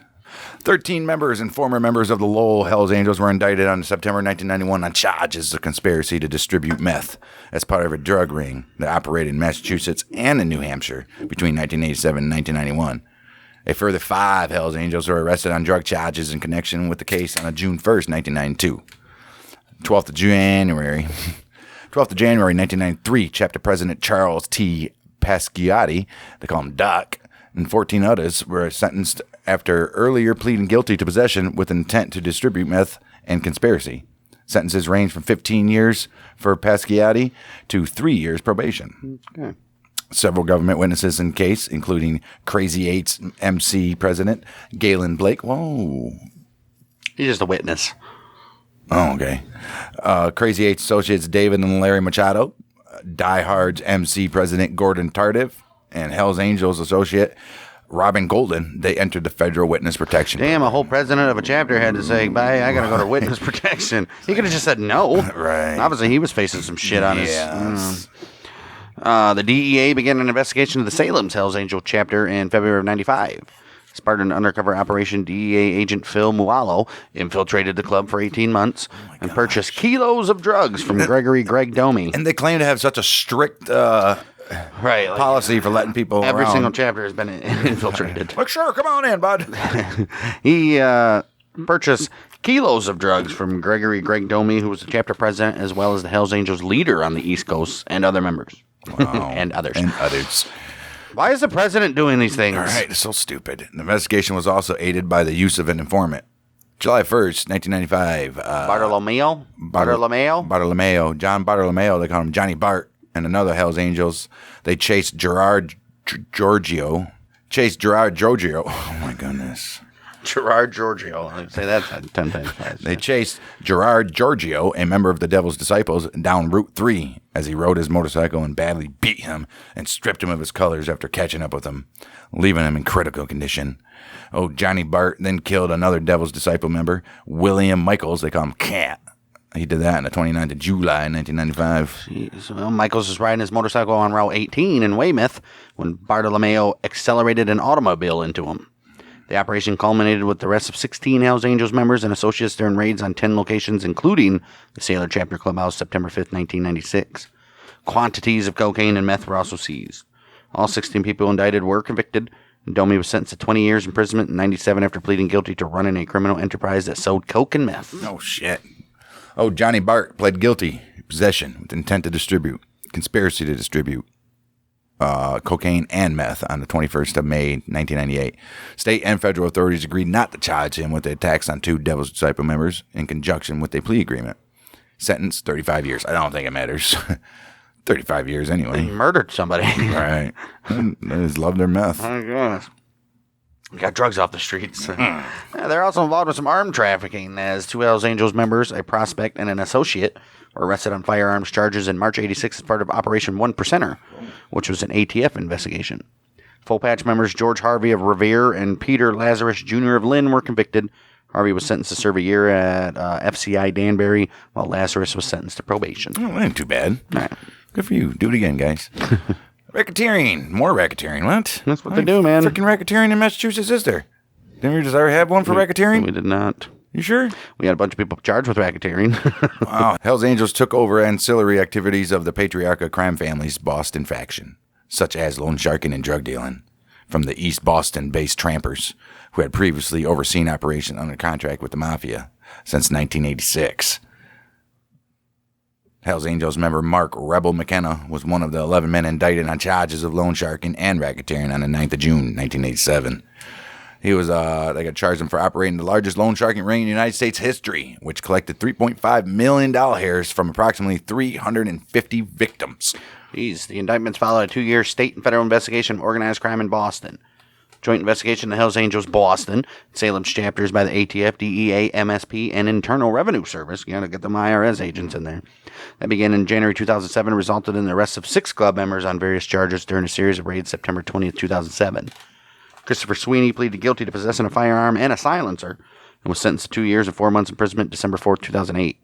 Christopher Ranieri was sentenced to 1 year in prison and restitution to the United States Treasury in the amount of $33,438 February 3rd, 2009, after he pleaded guilty to 2 counts of failure to file income tax. Federal income tax. Fuck those income tax. Robbing you anyway. Fuck, man, moving on. Oh, shit, All Massachusetts. right, let's go down south. Check these guys out in Mizzou. 27th April in 2022, Springfield, Missouri. 2 men in a white Chevrolet Camaro came to the clubhouse and opened fire on Hells Angels members standing outside. 1 man shot. Oh, terrible shots. Local police executed a search warrant of the clubhouse, recovering video recordings related to the shooting. The shooting victim told the Popo, "You need to catch who did this before the Angels do, because they're going to kill them." That's it. And then the cops were like, whatever. Right, well, Either or. let's move on to Nebraska. The first Hells Angels chapter in the United States outside of California was established in Omaha in 1966. All the crime, and then only one thing happened in Missouri. Hey, man, Missouri don't have that much. The Hells Angels are involved in retail-level methamphetamine distribution in Nebraska. Omaha. They also did some violent incidents, of which some of them, and one of them, was 11 people were arrested when police visited a party involving Angels members in Omaha September 14th, 1967, after a complaint by Adolph Carl, the owner of the house where the party was being held. Pussy. 9 of the 11 were convicted of disorderly conduct and fined $25. Oh, it's such a waste. I know. Douchebag. Hope he got his ass beat. A group of 10 Hells Angels Just were for having the name Adolf. Right. A group of 10 Angels were involved in a brawl with police who attempted to eject them from a bar in Omaha on the 12th of August, 1969. Hells Angels member Francis Bayless, they call him Frank, was convicted of assault with intent to inflict great bodily injury after he attacked a police officer with a can opener. Ooh. He was sentenced to a term of 1 to 3 years in prison. He did 1. Hells Angels member Louis Lundholm was charged with beating a man with a baseball bat and pushing a man in a wheelchair down a flight of stairs. What? Oh, jeez. After an incident at a party in Omaha in November of 1971. You leave that guy in the wheelchair alone. It's like a hate crime, right? I don't think those existed back then.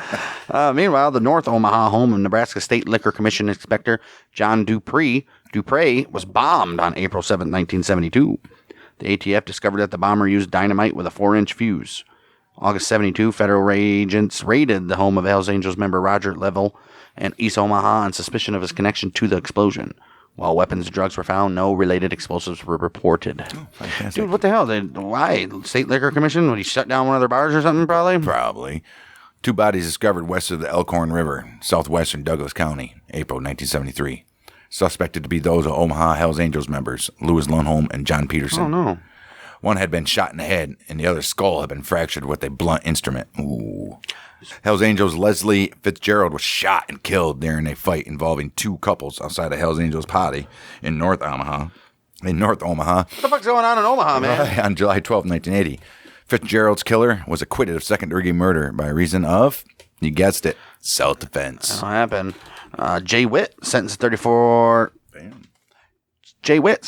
to 40 years in prison after pleading guilty to charges of manslaughter, use of a weapon, and possession of a weapon by a prohibited person in connection with the death of Hells Angels member Willie John Furlong, who died after being shot 3 times at the Omaha Chapter's Clubhouse July 14, 2013. Witt died at the Nebraska State Penitentiary September 20th, 2019, age 53. Damn, that's young. Look at some murders that happened in Nebraska. Besides the ones we just covered. All right. Hells Angels member Orville Hins, along with Ronald Eugene Kirby and Robert Walker, charged with first-degree murder after Gilbert Arthur Batten Jr. was shot in the head and murdered at a house in Omaha on September 20th, 1968. Kirby, who was in a dispute with Batten's acquaintance, James Lynch, over a woman named Judy Dunbar, he testified that Hins and Walker accompanied him as he went to Lynch's home, armed with a .22 caliber survival rifle. What the fuck is a survival rifle?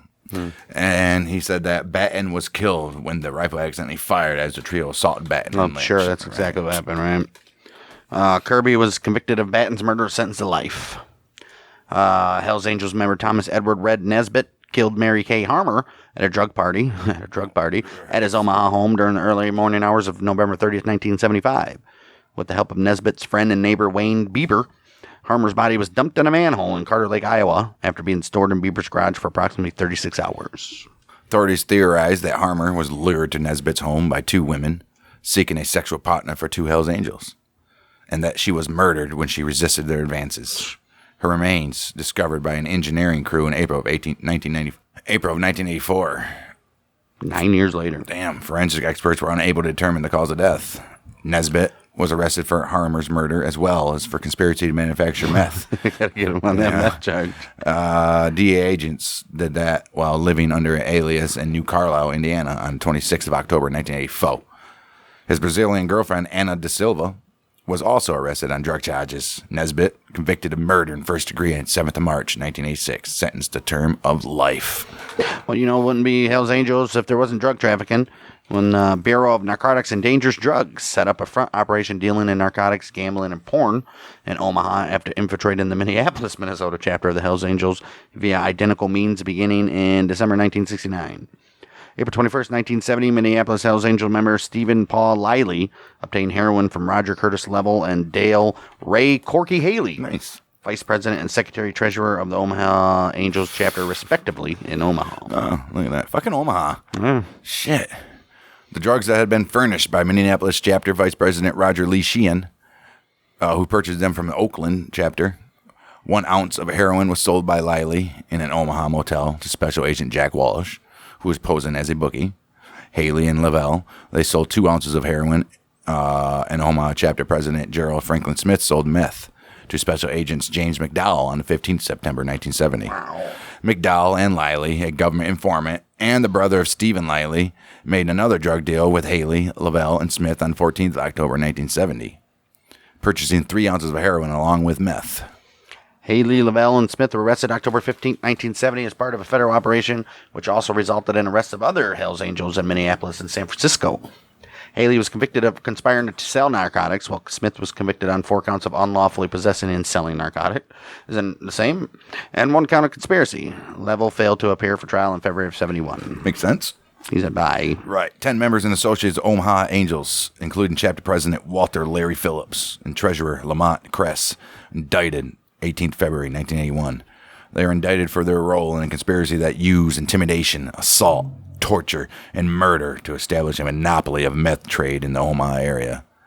The drug, manufactured in clandestine labs throughout the United States and obtained from other Hells Angels chapters in multi-pound quantities, was delivered to Omaha in motorcycles and motorcycle parts, also cars and also vans. The way you would typically move things. Anyway, drugs. The conspiracy began in December of 72 and is suspected in the unsolved murder of Joseph Sackett, who was found dead in a field after being shot execution style in August of 79. 18th-month investigation culminated in a series of raids on 10 locations in Omaha, 1 in Council Bluffs, Iowa, and another in Santa Rosa, California, on February 28th, in which around 80 officers from federal, state, county, and municipal law enforcement agencies made 6 arrests, that's it, and it recovered a cache of rifles, shotguns, and automatic weapons, as well as narcotics ranging from Mary Jane to cocaine. Didn't get what they were looking for, huh? Nope.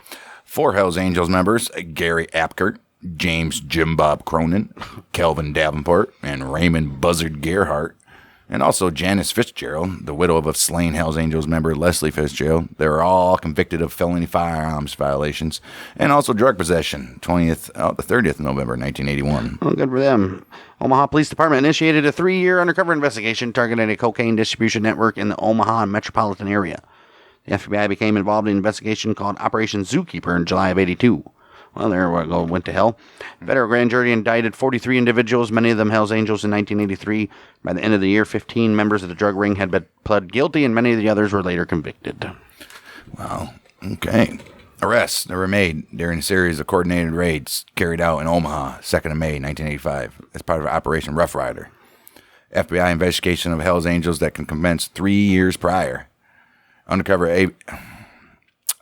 agent Kevin Bonner infiltrated the club for 26 months and made drug transactions with numerous chapters as part of the investigation, which resulted in indictments of total 133 Hells Angels members, associates in 11 states on narcotics trafficking and racketeering charges. Fucking rocket launchers and stuff. Right. The raids involving approximately 1,000 law enforcement personnel also led to the seizure of cocaine, marijuana, meth, hashish, PCP, and LCD, about $2 million, as well as weapons including submachine guns and anti-tank weaponry. AKA rocket launchers. 15 Hells Angels members and associates were arrested in Omaha area on 17th October 1990 after being indicted on charges including interstate and foreign travel in support of racketeering enterprises, money laundering, manufacturing and distribution of controlled substance, and also that one little pesky one, the possession of a felony firearm. The arrests, which came during a series of simultaneous raids on 14 locations, including the club's Omaha headquarters, were the culmination of a 2-year investigation. They also resulted in confiscation of rifles, a .22 caliber automatic pistol, $800,000 worth of drugs, $200,000 in cash, as well as Hells Angels paraphernalia. Okay. Nice. Hells Angels members Dale Rail Haley and Lamont Cress, the club's former East Coast regional treasurer, along with associates Timothy Egan, Mary Lee, and Rodney Rumsey, were convicted May 15, 92 of drug trafficking, money laundering, and illegal weapons possession. Haley was sentenced to 20 years imprisonment. Cress, Egan, Rumsey sentenced to 15 and 8 months, and Lee was sentenced to 12 years and 3 months. 5 others negotiated plea bargains, and another was acquitted. All right, Omaha. Nebraska. Holy Omaha. shit. It wasn't even Nebraska. It was just Omaha. Right. Let's take a look at Nevada. There's got to be some shit going on there, right? The River Run riot occurred on 27th April 2002, which we all know, at the Haraz Casino and Hotel in Laughlin. Members of the Hells Angels and Mongols motorcycle clubs fought each other on the casino floor. As a result, Mongo Anthony Barra, 43, stabbed to death. Oh. 2 Angels, Jeremy Abel, 27, and Robert Tumulty, 50, were shot to death. Jeez. 23rd February 2007, Angels members James Hannigan and Rodney Cox sentenced to 2 years in prison. Cox and Hannigan captured on videotape confronting Mongols members inside the casino. That's it. Hells Angels member can be clearly seen on the casino security videotape performing a front kick on a Mongol biker member, causing the ensuing melee. A front kick. However, prior to this altercation, several incidents of harassment and provocation were noted in the Clark County, Nevada grand jury hearings have been perpetrated upon the Hells Angels. Members of the Mongols accosted a vendor's table selling Hells Angels trademarked items and had surrounded a Hells Angel and demanded he remove the club clothing. No. Oh, see, fuck you guys. Oh. In addition, eyewitnesses claim the fight began when a Mongol kicked a member of the Angels. Regardless of which minor physical incident can be said to have caused the melee, it is clear that the Angels had come to confront the Mongols concerning their actions. Attorneys for the Angels claimed that the Angels were defending themselves from an attack initiated by the Mongols. Charges dismissed against 36 other Angels originally named in the indictment. Good for them. Well, that's all for Nevada. Let's go to New Hampshire.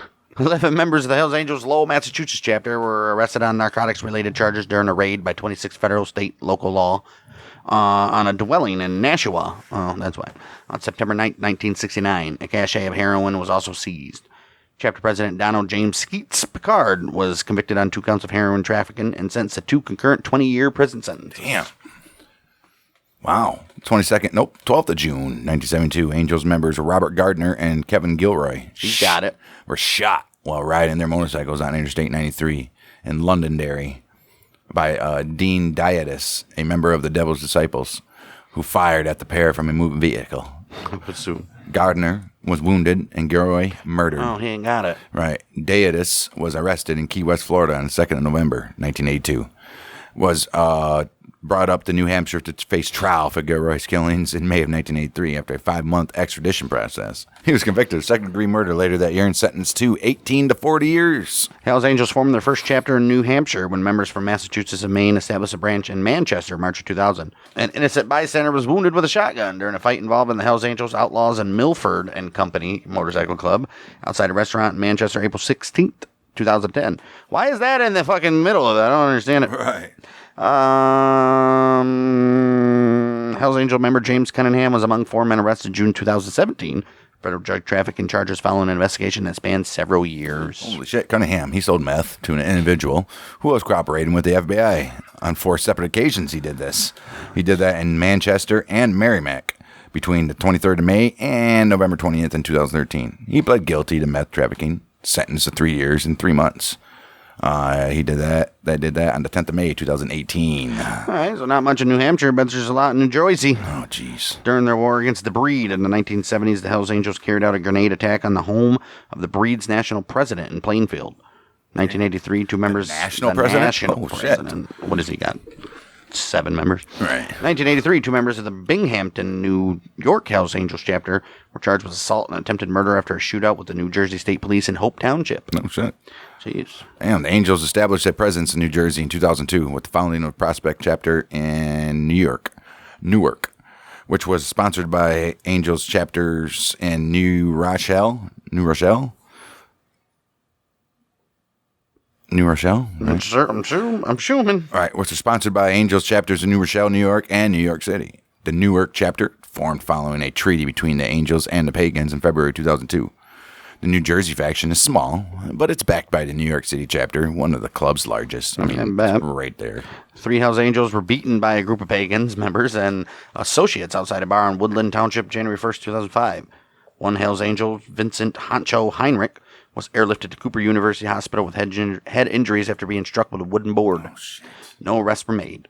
The incident, which occurred during a time when the Hells Angels were actively recruiting from the pagan stronghold of South Jersey, allegedly prompted the Hells Angels East Coast leader John the Baptist LaFranco to declare war on the pagans. Oh, he sounds like a bad motherfucker. Right. John the Baptist, huh? John the Baptist. 4 Angels members, Rocco Gulata, Yo, Rock! Kerry Kester, Justin Morris, and Joshua Woods. They were indicted on charges of unlawful possession of weapons, possession of a prohibited weapon, certain persons not to possess a weapon, and unlawful possession of a controlled dangerous substance after law enforcement officials observed them loading large knives, machetes, and other weapons into the trunk of a Chevrolet Malibu. This happened in a restaurant parking lot in Clinton Township on the 22nd of August, 2015. That was all Jersey has to offer. I guess we're moving to New York. Oh, shit. And some mafia connections. The United States Department of Justice has stated the Hells Angels have links with New York Gambino and Genovese crime families. The mafia has afforded security and transportation and narcotics deals in exchange for drugs and contract killing. And that's all they know. Right. Jesus. Take a look at some rape and sexual assault.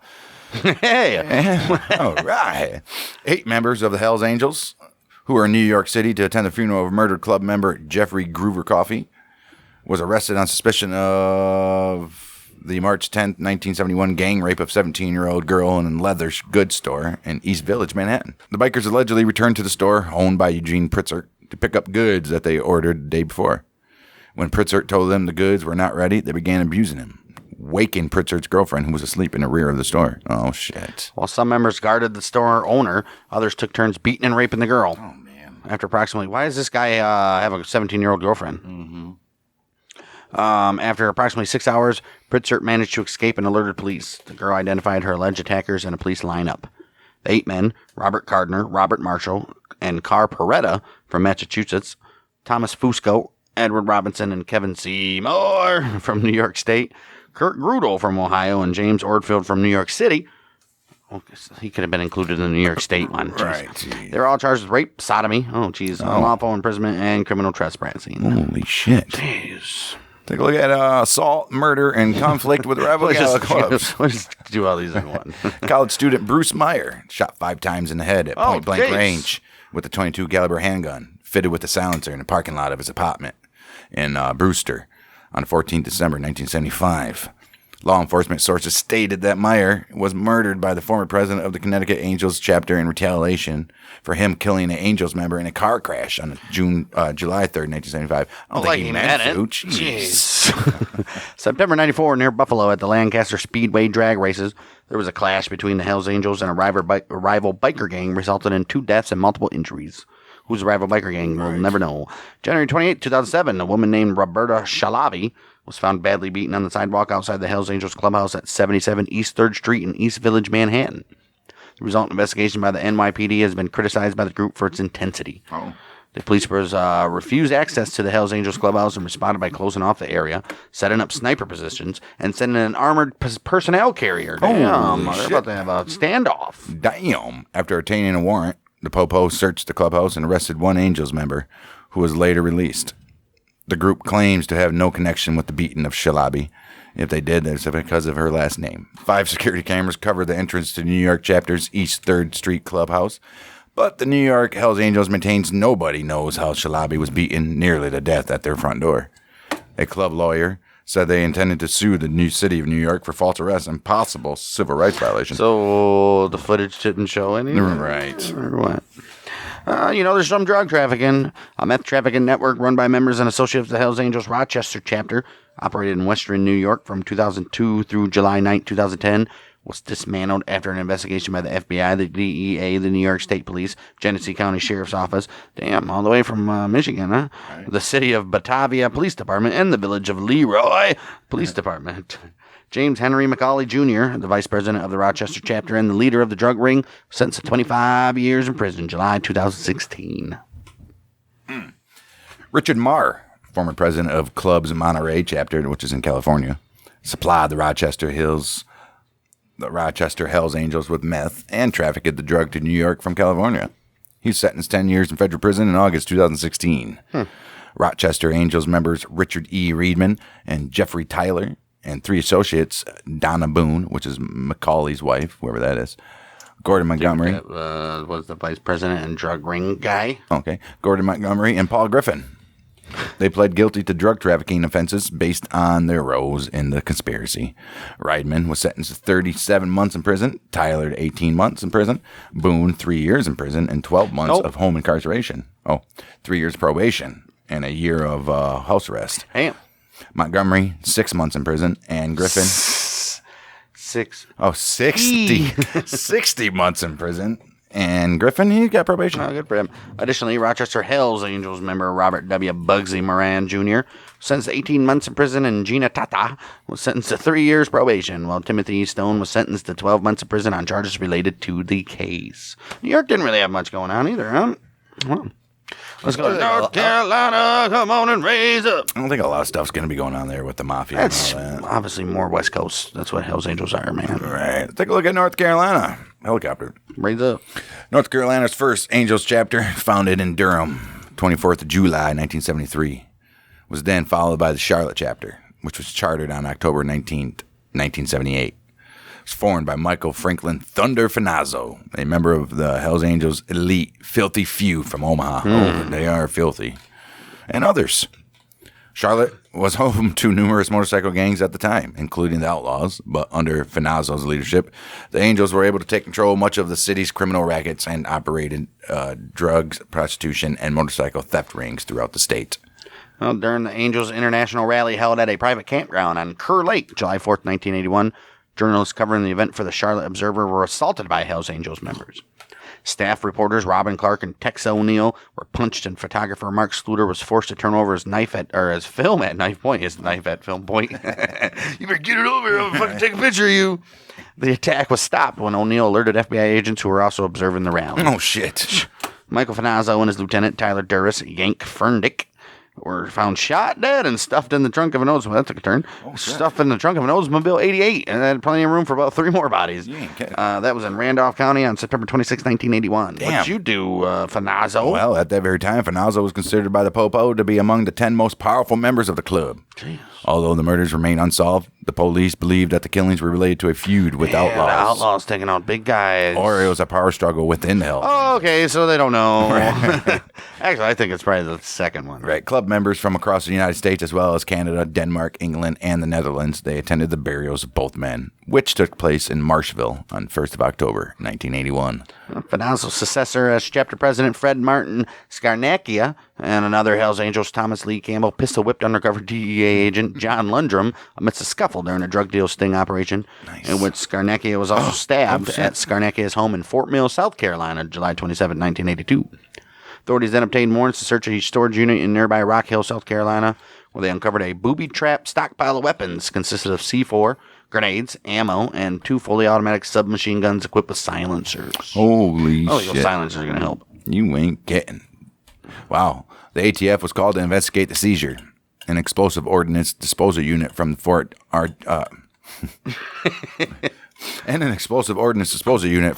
Jackson Army Base was required to disarm the trap. Skarnakia and Campbell sentenced to 5 years in prison for assaulting a federal agent on January 6, 1983. Charlotte chapter was at one point the Hells Angels' largest on the East Coast, with approximately a dozen members and numerous associates. Dozen members? Right. But they were disbanded after its position became precarious following the murders of Finanzo and Ferndeck and imprisonments of Skarnakia. Chapter clubhouse known as the Bunker was burned down in a suspected arson attack August 12, 1985. Investigators believe the Hells Angels themselves destroyed the property before their departure. Clearly. No, they did. So that's bye-bye. There's nothing in Charlotte no more. Nope, nothing in Charlotte. Take a look at Ohio. United States Department of Justice has stated that the Angels have been involved in contract killings and drug trafficking in Cleveland crime family. The New York chapter of the Angels was involved in a large-scale brawl with the Breed, in which knives, chains, and clubs were brandished at a motorcycle trade show in Cleveland on 6th March, 1971. The violence, it led to deaths of 5 bikers. Breed members Bruce Emmerich, Andrew Demet, Emilio Gardel, and Thomas Terry. And I was like, Emilio! Right. And also a Hells Angels member, Jeffrey Groover. Oh. 23 people were also injured, including 3 police officers. 84 people were arrested at the scene. Damn. On March 9th, 47 Breed members and 10 Hells Angels members were each charged with 5 counts of first-degree murder. Jeez. The feud between the two clubs reportedly began 2 years earlier after a fight in Philadelphia and continued during the following 2 decades. Holy shit. 27th February 1988, David Hartlub murdered in his van at a bank parking lot near the Musicland record store that he managed, and he was dropping off the nightly deposit as well at the bank. Deposit bag contained about $4,000 in cash, not even taken. That's because they wanted they wanted his life, not the money. Right. 3 members of the Angels motorcycle gang, Stephen Wayne Yee, Mark Verdi, John Ray Bonds, they were carrying out a hit. Clearly. The Cleveland Hells Angels were planning to retaliate against Sandusky Outlaw, a gang member, for the Joliet, Illinois shooting of an Angels member the previous year, at which Bonds had been present. Wow. Okay, the Outlaw member drove a van almost identical to Hartlob's. The trio mistook Hartlob's van for theirs and shot and killed him by mistake. Both the gun and the van's carpet were spattered with blood. I would assume right. Allowing police to use DNA evidence and discovered that John Ray Bonds was the shooter who had hid inside Hartlob's van and was waiting to kill him. He shot him with a Mac 11 9mm semi-automatic pistol fitted with a homemade silencer. Dude. Nice. Bonds' DNA profile analyzed by the FBI matched the bloodstains found in Yee's car. And based on this, they were able to fit it use it as key evidence. Why was John Ray Bonds bleeding? Right. What's happened there? Wow. Unless he got blood from Hartlob on him and got in the car. Well, this is one of the very first cases of DNA being used for a criminal conviction. And that was only in 90, guys. Right. Wow. Right? 88. 1988. The trial and legal wrangling lasted nearly 2 years and ended in long prison terms for all 3 Angels members, who remain in prison on life sentences to this very day. Mark Verde was released in 2019. Up to life. All right, Oregon, what you got for us? I think we only have like 2 more states. Virginia, something. Police have stated the Hells Angels have avoided Oregon since '67, when the state was ceded to the Gypsy Jokers to quell a San Francisco area drug war between the clubs. Right, remember? Oregon. Hells Angels prospect Robert Bug-Eye Bob McClure. Hi, I'm Troy McClure.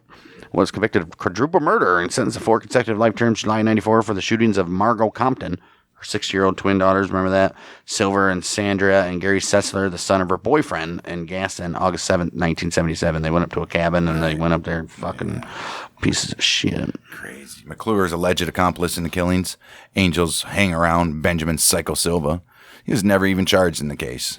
Prosecutors felt it wasn't even worth the expense and effort. He was already on death row anyway for the 1981 kidnapping, rape, torture, and murder of 2 college students in Lassen County, California. Otis Buck Garrett, the Angels Vallejo, California chapter president, ordered the murders of Compton and her daughters in retaliation for their testimony against several Angels in 1976 San Francisco prostitution trial, which we all know. Garrett, he was a one-time millionaire meth dealer, already serving a life term in California on narcotics confession. on narcotics conviction. He was found guilty on 4 counts of moida and sentenced to 4 consecutive life sentences. I think it's good. Right. In prison in July 1995. Yeah, he was sentenced to 4 consecutive life sentences in July of 1995. Garrett, he died in prison, age 74, February 12, 2017. Good for him. Let's take a look at Pennsylvania. An alliance between the Pagans and the Philadelphia crime family has historically prevented the Hells Angels from establishing a presence in the Philadelphia area.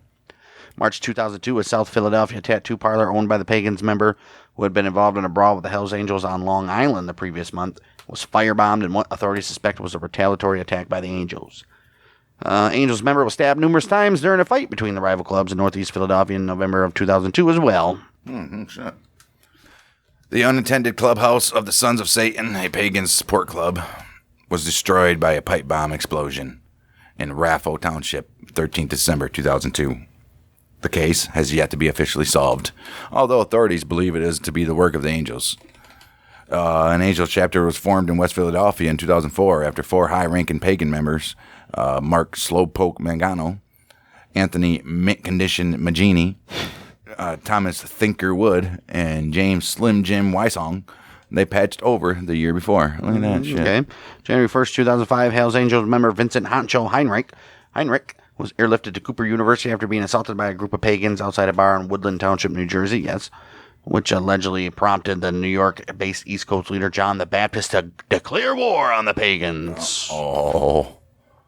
Holy shit. Wood, the Philadelphia Hells Angels vice president, shot dead while driving his GMC pickup truck on the Schuylkill Expressway after he and fellow Angels member Byron B&E Evans departed a go-go bar in the early hours of January 15, 2005. 2 men in Chevrolet Suburban began firing at Evans, who was riding his Harley, and Wood swerved in and attempted to shield Evans when he was fatally shot in the head. Damn. Pagans members, Robert Go Fast Gray and Stephen Gorilla Monda Virgin, they were questioned by police in retaliation to the murder, which has gone unsolved to this day. October 31st, 2005 Pagans member allegedly stowed a sign outside the front of the Angels clubhouse, resulting in an exchange of gunfire. Philadelphia Hells Angels chapter, consisting of 12 members and approximately 5 prospects, was disbanded during a meeting in New York, November 8, 2005. Law enforcement believed the demise of the chapter was a result of poor leadership by LaFranco, who ordered the outmatched Hells Angels to carry out a war against the better established pagans. Right, you can't do that. Jeez, you got 12 people, guy. Take a look at Rhode Island. I mean, I don't know why there's any bikers in Rhode Island. Well, the same reason why the Mafia is there. All right. Hells Angels Rhode Island chapter was formed in Providence, September 5th, 1992. Angels established a work relationship with the Providence faction of the patriarchal crime family, acting as enforcers for the mob. Christian Rufino, a member of the New Rochelle, New York chapter of the Hells Angels, was sentenced 15 years in prison. New Rock City, baby. New Rock City. He was sentenced 15 years in prison after being convicted on a federal firearms charge in April of 2012. Guess what? He was found to be in possession of cocaine. He had a loaded handgun, and he had additional ammo. They did that when they had a traffic stop on him in Cranston, December 2009. Hells Angel member Douglas Leadham was sentenced to 7 years in prison July 9, 2019 after pleading guilty to trafficking meth and coke and being a felon in possession of a firearm. He was arrested in February of that year when a court-authorized search of his North Providence home uncovered 39 grams of meth, 19 grams of coke, 2 handguns, 12-gauge, body armor, dozens of knives and hatchets, brass knuckles, more than $6,000 in cash, and material used in the packaging and distribution of drugs. All right, I think we got South Carolina and Virginia left, man. Let's take a look at South Carolina. Hells Angels' first chapter in the southern states was established in Charleston. It's February 7th, 1976. Artie Ray Cherry, founding member of the Charleston chapter, and a Special Forces veteran of the Vietnam War. He died. Veteran of the Vietnam War. He died of a gunshot wound to the head after being shot during a bar brawl in Rock Hill in the early hours of January 7th, 1982. 3 other men were also injured during the melee. And Mac McClendon Teal, a man believed by police to have had a long association with gangs and nightclubs in the area, he was charged with Cherry's murder. Well, he was killed in an apparent attempt to take over a bar from Teal. Oh. At the time of his death, Cherry was wanted by police for the murder of Carl Billingham, who died 5 days after being stabbed in the groin during a fight with 4 men at a nightclub in Charleston County in October 79. Really? Go back to Fred Martin Scarnacchia, the president of the North Carolina Charlotte chapter, and another club member, Thomas Lee Campbell, pistol whipped and broke the nose of undercover DEA agent John Landrum. Right. Yeah, we know about that. Skarnacki was also stabbed during the skirmish. Right. Authorities then obtained warrants to search a storage unit. Yes, we know where they found C4. It was booby-trapped. You guys remember that? Yeah. And they were sentenced to 5 years in prison. Well, 16 members and associates of the Hells Angels South Carolina Nomads chapter operated clubhouses in Lexington and Rock Hill, convicted of crimes related to the RICO Act, following a 2-year cooperative investigation by the FBI, ATF, South Carolina Law Enforcement Division, and 4 local police departments. Investigation reveals that the group engaged in drug dealing, money laundering, firearms trafficking, violent crimes, attempted armed robbery, arson, and other offenses. Well, in excess of 100 guns, including fully automatic machine guns, silencers, assault rifles with high-capacity mags, pistols, and sawed-off shotguns, were trafficked by the group and recovered during the execution search warrants.